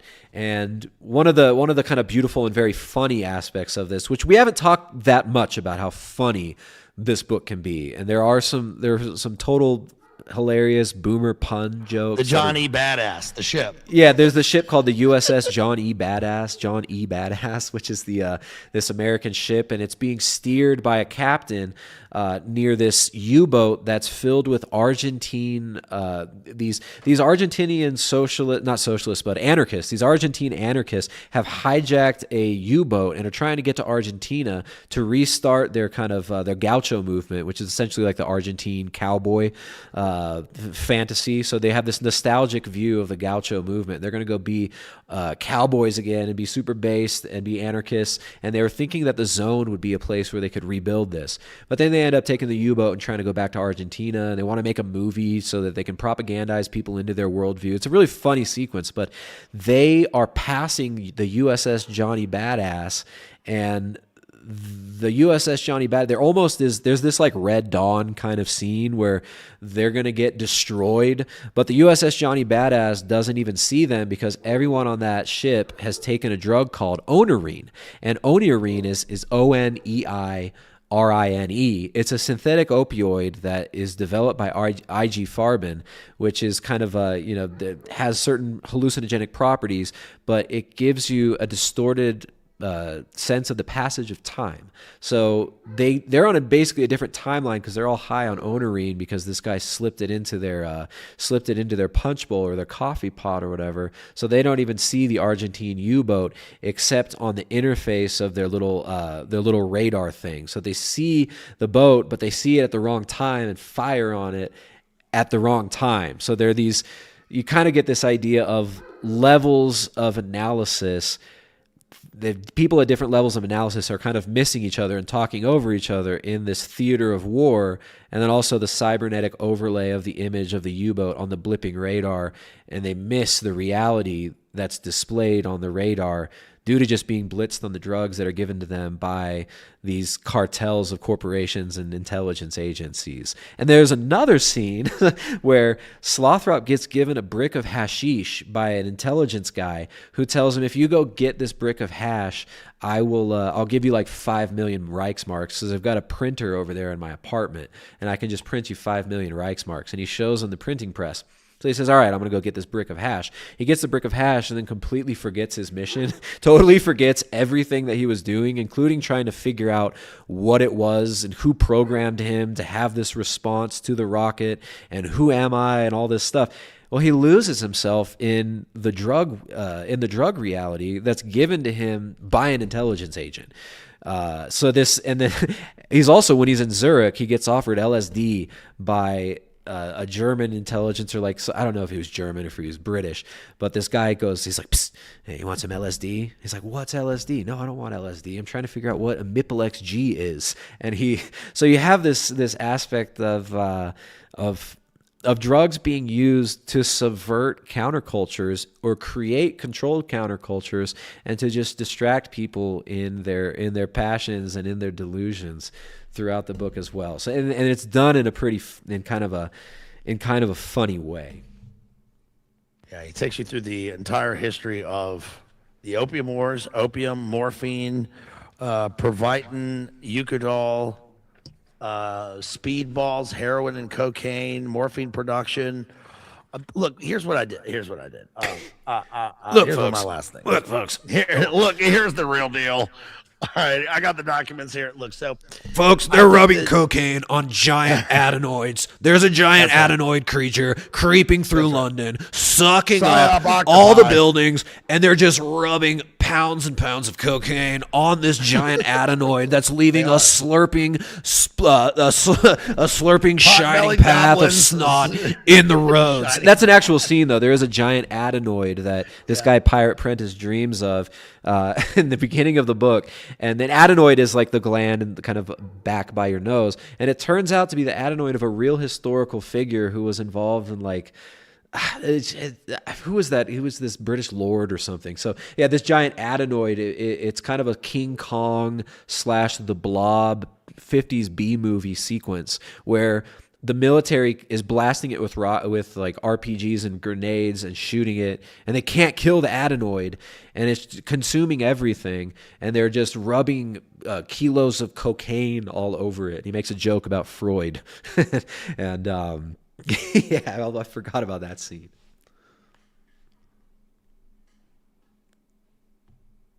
Yeah, it's got MK Ultra, Monarch, Kathy O'Brien stuff. I just as a takeaway, I'll just say this. I think when reading a book like this, I think that for people reading, that this is a tough one to get into. And that's one of the most difficult books to read. I blitzed my way through this thing, but look at this book. I really beat this book to hell. Like it's completely busted up, and that's just from reading it just over the course of a few hours. And I told Tristan this when I was reading it. I'm just going to read the book. I'm not going to mark the book. It's just too much. It's too much. And I ended up indexing, basically taking a few pages, and I index the proverbs for paranoids every time that the second person is used, every time that he focuses on the drug war or various Nazis, Metatron, occultic language, MK Ultra, Golden Dawn, any kind of Shakespearean references or any kind of literary references in this thing. And I ended up doing that, and plus marking the whole text. It's a book that's perfect for that, but it's a difficult book to make your way into. If you there's a thing called, just as a basic way of looking at this, there's a thing called called a lexile, which they use in popular education now. And a lexile is basically like your level of reading. This is going to become increasingly important as we continue to look, or in the public discourse, as people continue to look at reading levels and whether people are illiterate. Now, I've said that, and this is part of the pornography of this book, that I think that people's understanding of illiteracy and literacy is sort of skewed now. When we think about people being illiterate in the world, it's not that they can't read words. It's not that they can't look at a stop sign and understand what the word means. I mean, there's a symbol attached to it, but they can read the title of a book. But I think illiteracy is sort of beyond that now. To be illiterate means that you can look at words, but the words have no registering meaning to you. You have no understanding of what the words mean, and it's gone beyond that into not caring what the words mean. This is why you see people in your daily life, or if you go to Walmart or something, and there are people with like rude slogans on the front of their shirt. It's not because they intend to wear the shirt or because they can't read the words. They know what the words say, but it's not important to them. That's what it means to really be illiterate. So in terms of a reading level, like the way that most people are going to end up is sort of beyond an idiocracy. It means that it's like that the books will be, we won't need Fahrenheit 451 because the books won't be banned, but it doesn't matter because nobody will read them anyway, and they'll be gone, and nobody will care. And so because I mean, you could read something, you can give somebody, you can give someone the scriptures, right? And they might glean some truths from it. But I mean, you give some like Crowleyan the scriptures. You give a Crowleyan the Book of Revelation. He sees this magical grimoire to enact in order to control people. And that's kind of what Yonf is about. Yonf was the guy that purchased Slothrop as a child. This is what the Dominus Bellicero character is, right? You give them a blueprint for a rocket, and you tell them, yeah, like we can go to space or whatever, and he's just like, okay, yeah, cool. I'm gonna do a magic ritual where I blast this kid, like not even a kid, you blast a young man up into the upper atmosphere and sacrifice him, and in order to increase my power. So it's like the worldview that you have is going to influence how you exegete, how you interpret the scriptures and any text.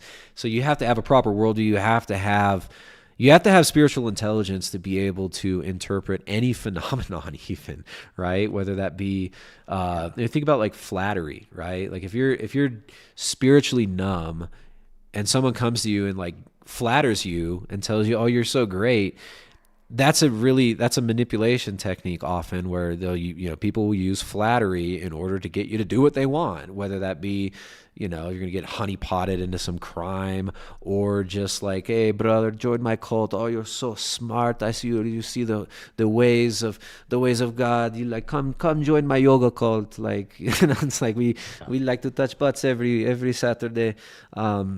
The flattery, if you have a proper, like if your heart has been, I'm not saying like I'm like some pure heart or something, but if your heart is registering what's going on properly, you're going to see flattery and want to run from it rather than just like embrace it and follow it wherever you go. On an even more basic level than that, I think it's the difference between, for instance, sarcasm and using puns. I think sarcasm is generally it's fine. With discernment, I'm talking about, with friends or whatever, it's fine. But I'm talking about using sarcasm in let's say a professional situation tends to be a very low form of communication. It's the kind of power imbalance that you see between, like, for instance, student and teacher. It's the reason that, like, when you're a kid, you get personally offended by when people are sarcastic to you when they should be sincere. And so sarcasm is very low tier. It takes very little to be sarcastic, but this is the reason why humor is such a weaponized, as they say now, weaponized, because using humor is something that the low grade, low tier person, or low lexile person, the person who can't read or the person who can't think, will not be able to interpret humor. Humor takes a lot more. It takes levels of pun and meaning and innuendo and interpretation in order to references, in order to understand humor. And also the really, reason behind it. Sometimes it's used selfless. Sometimes humor is used to be to obscure your real position, and I find that that's something that I think is really obnoxious and kind of the, especially when it's politicized. I don't know. I think there's something that going too much into the sarcasm and irony really poisons that's interaction. Interesting, the ironic aspect, because I think that just about this book that when you look at levels of reading, like if you try to register this book on where it would fall in terms of your reading level, it's not even on the chart. It's beyond the chart. Yeah, they shouldn't be teaching this in undergrad. This is not an undergrad text. You wouldn't learn this in an AP class. You wouldn't learn this in an advanced class of any kind. You wouldn't learn it in undergrad. You probably wouldn't even be able to decipher this in a graduate level class, at least not now. I think this is way, way beyond that. And I think it is, look, I read, that's all I do is read. I mean, I read, I'm a reader, and that's what I do for a living. And so I love reading, and it's not really an accomplishment, but for me, even doing this book was a sort of accomplishment. I felt a kind of spiritual accomplishment in finishing the book because I thought it was so new. It's so unbelievable. It is not cheap. It's not ironic. It's not one-sided. It's not didactic. It's not. What did you say earlier? Expectations. Yeah, you said earlier something that was so. It's not didactic, but it's not moralistic. It's not.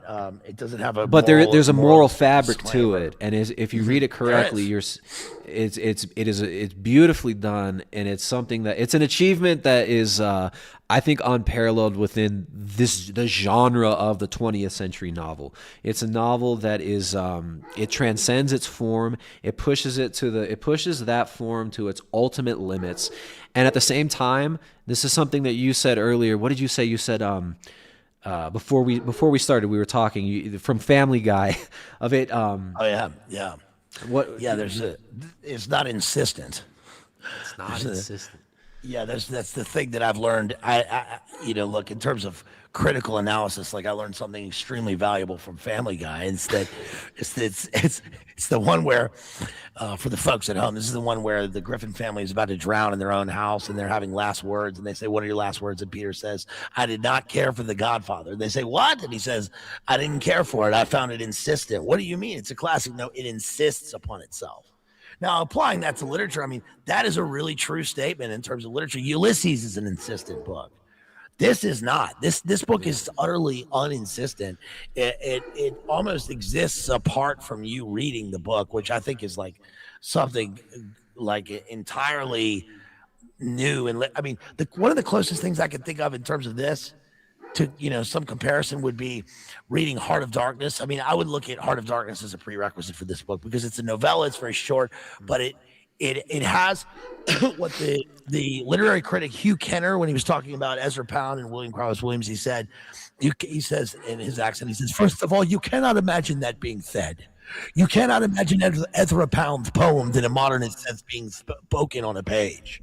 A guy who's too smart to be able to talk, he can't even count the words as he's talking, so he has to, they sort of come out garbled. Well, that's what a lot of this book is. It exists apart from your understanding of it, and you sort of tap into it. And I really appreciated that because, again, I was totally wrong about this. We hated this. And I was totally he and I were joking for like the last year about, I'm never going to read Pynchon. I can't, there's no way I'm going to ever read that dumb book. Like, what is up with this?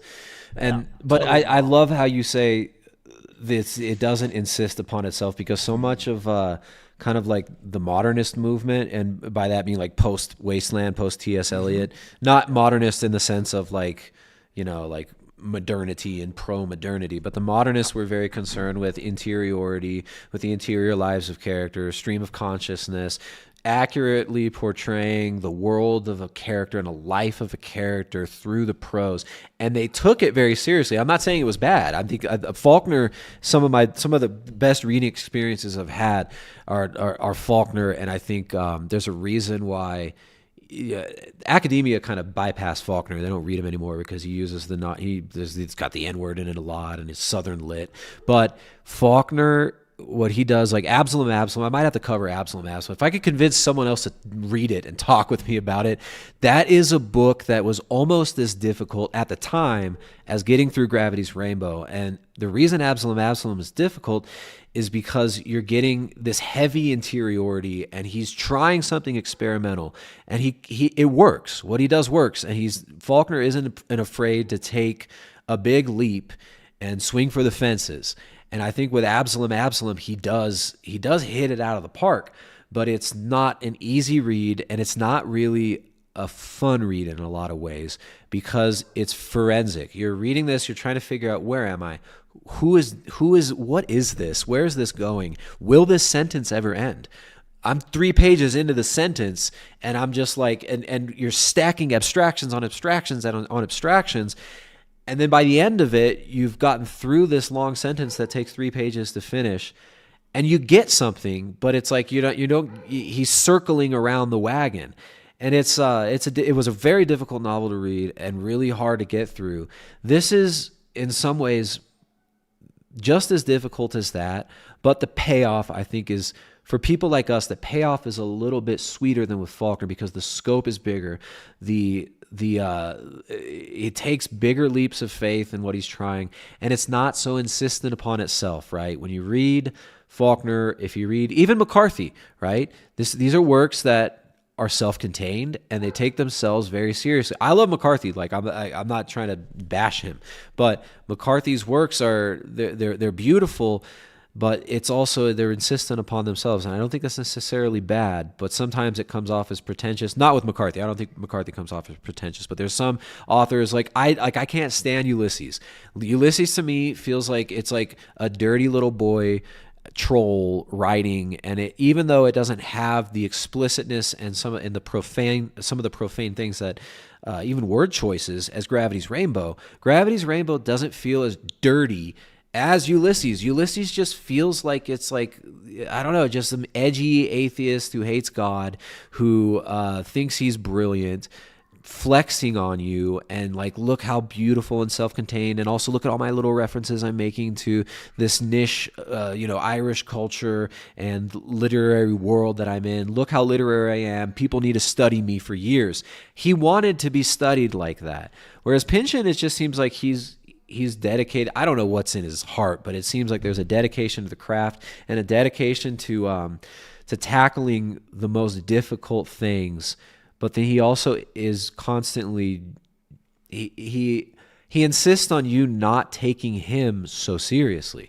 He doesn't come and tell you, this is the character Blicero, and he's a bad guy, and he will never say anything true. He never comes out and says, this is the voice of the author, and I sign off on this action by this character. He allows you to inhabit the world of the war and of post-war Europe and ultimately America, even though it's not taking place in America. And he allows you to draw your own conclusions. And I think all the levels that it works on, including the level of humor and including the level of pointing to the text as being limited and limiting in its scope and limited in its ability to reach the audience and to portray something that is to be taken so seriously. He consistently points to like 40s comic books. Like it gets Tom and Jerry-ish for a while. It's Spy versus Spy sometimes. It's noir films. It's The Blob. It's King Kong. I forgot King Kong is in it. You have... Speaking of The Blob, it's time for me to eat my slop dinner. Right. So I think that's a good. we got to go get our soy slop and move on from this. Right. But this has been fun. This book is it's indescribably difficult, but I think it's very rewarding. And I wouldn't say everyone should try and read it. Like we read it, so you don't have to. We read it for you, so you can just go pretend like you read it and have stolen valor. But let me give a couple shouts out here. Shouts out to Ethan out there who drops $30 for me, and he says for Lil Raspy and Lil AIDS. Thank you so much, Ethan. You are the man. I really appreciate that. Nice. We got the real Cooter Brown tip $5 too. Says great stream tonight, lads. Hey, shouts out to Maddie right there. I've been wanting to get around to reading this book, and BLA convinced me the other day. Interesting to hear y'all's takes on it. God bless. Thank you so much. Real Cooter Browns is a real one.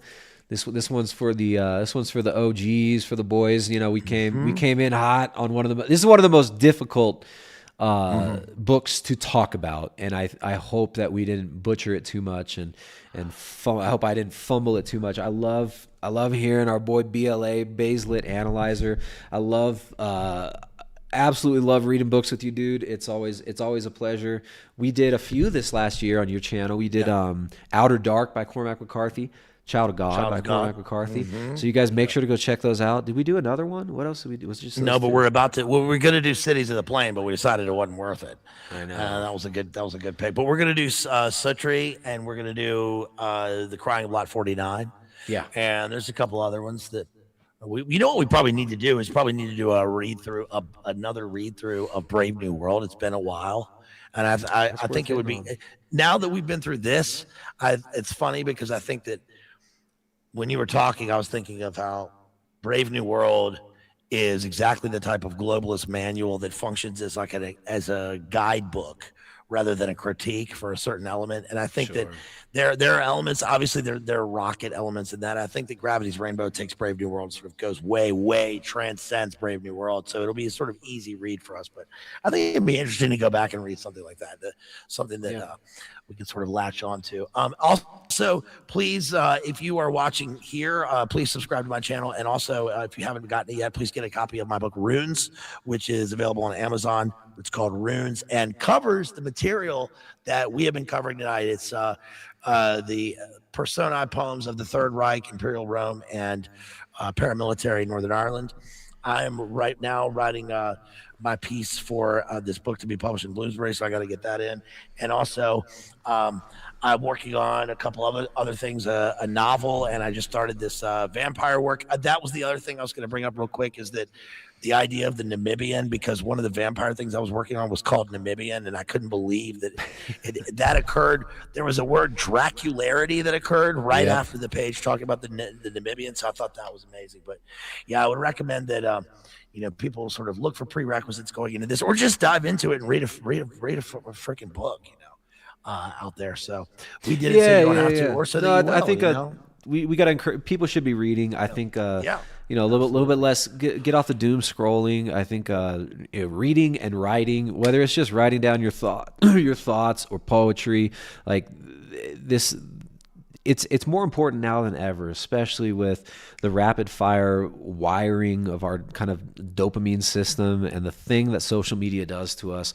It's not healthy. So read books, read real books. Read the scriptures, read the lives of saints. We have in the Orthodox Church, we have such a wealth of material that you could spend the rest of your life exploring and still not even get through all of it. So I think reading, whether it's history, right, and even reading things sometimes where you don't necessarily like it. Sometimes it's good to read a book that is not so great and that you think is not good for whatever reason. I've read a bunch of shitty books this year, man. I'll tell you. I read the Andre Agassi autobiography, Open. I read a series of shitty books, and I didn't expect it to be great. I thought it would be a sort of a fun, shitty book. But we read Cities of the Plain. No.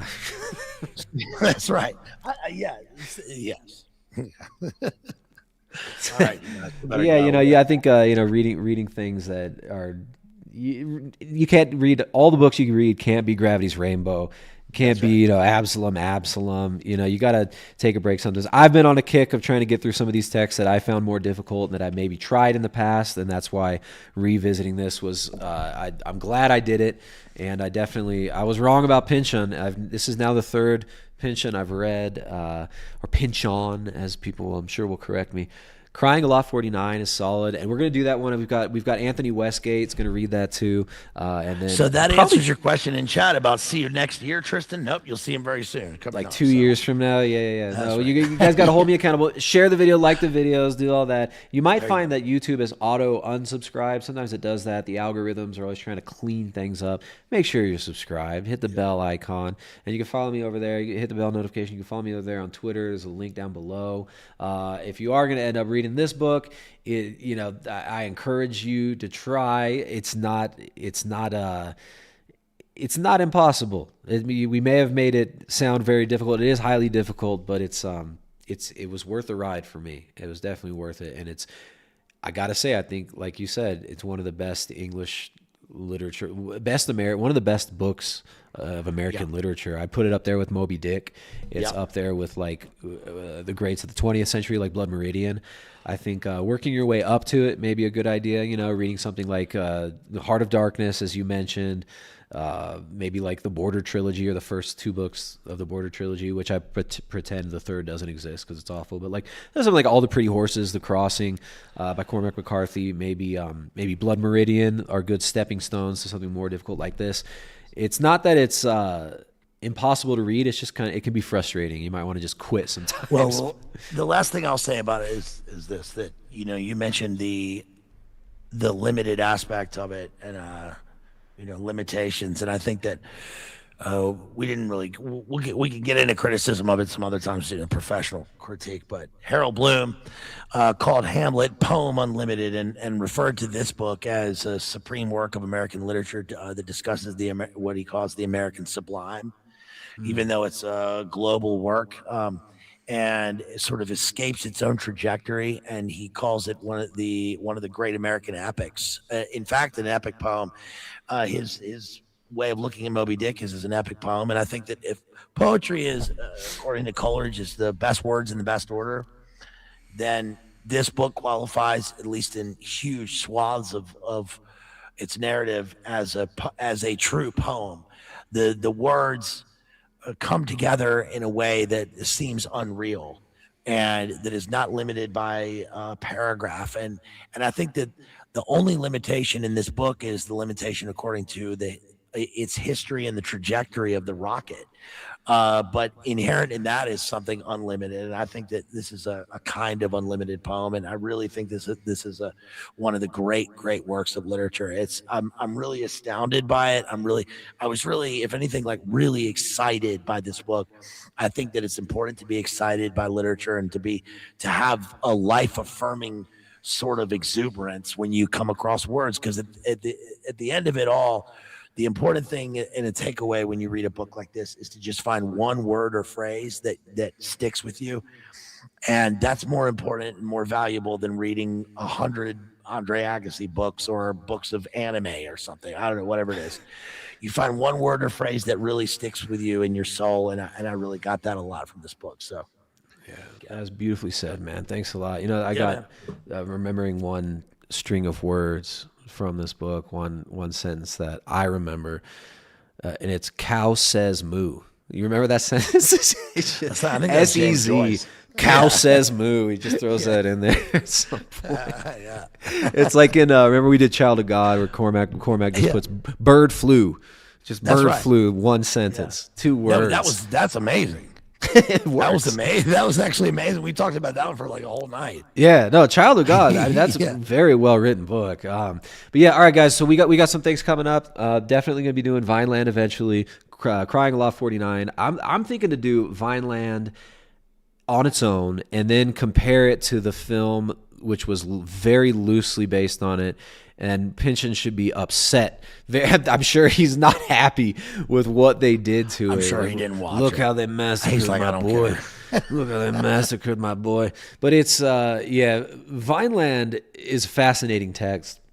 And even connects to like the Nordic thing that you mentioned, what did you mentioned the sagas when we were talking about the road in the past. But I'm also going to do Cormac McCarthy's The Road. Right here, bam, right in the pocket. Look at that. There we go. There we go. The sagas. Yeah, so you got Vineland, and Vineland's an interesting text. It's a good book. It's a California book. It's a book that's very much about the failure of the 60s counterculture and the failure of these kind of counter-political and countercultural movements in America and the disappointment of it.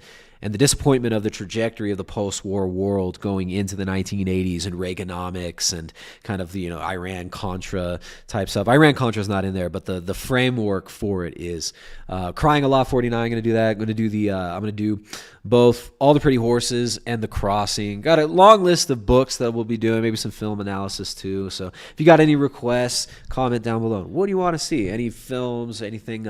And also we got Jay Dyer in the chat. Thank you very much, Jay Dyer, for always trying to push me. He's always bugging me like, dude, when are you going to stream again? I miss your live streams. Same with our boy Dangerfield here, always trying to gaslight me into starting up the stream. So yeah, we're back. We're going to have some fun stuff to come and some fun collaborations. And a big shout out to Jim Bob, made by Jim Bob over there, sending that raid earlier. That was very kind of you, bro. Really appreciate that. Glad to see your channel blowing up so well. You do so well. Oh, yeah. So yeah, shout out to all the people in the chat. Sorry for the long absence. Sorry for the very, very long absence. I don't think I've done anything on this channel in over a year, but we got some good stuff to come. We're not going to be so focused on just algorithmic, what the algorithm wants. We're going to be kind of doing I'll be doing what I like, and I don't want to, not going to be following the algorithm on this one. Although you always got to play the game a little bit. You got to give the algorithm his due.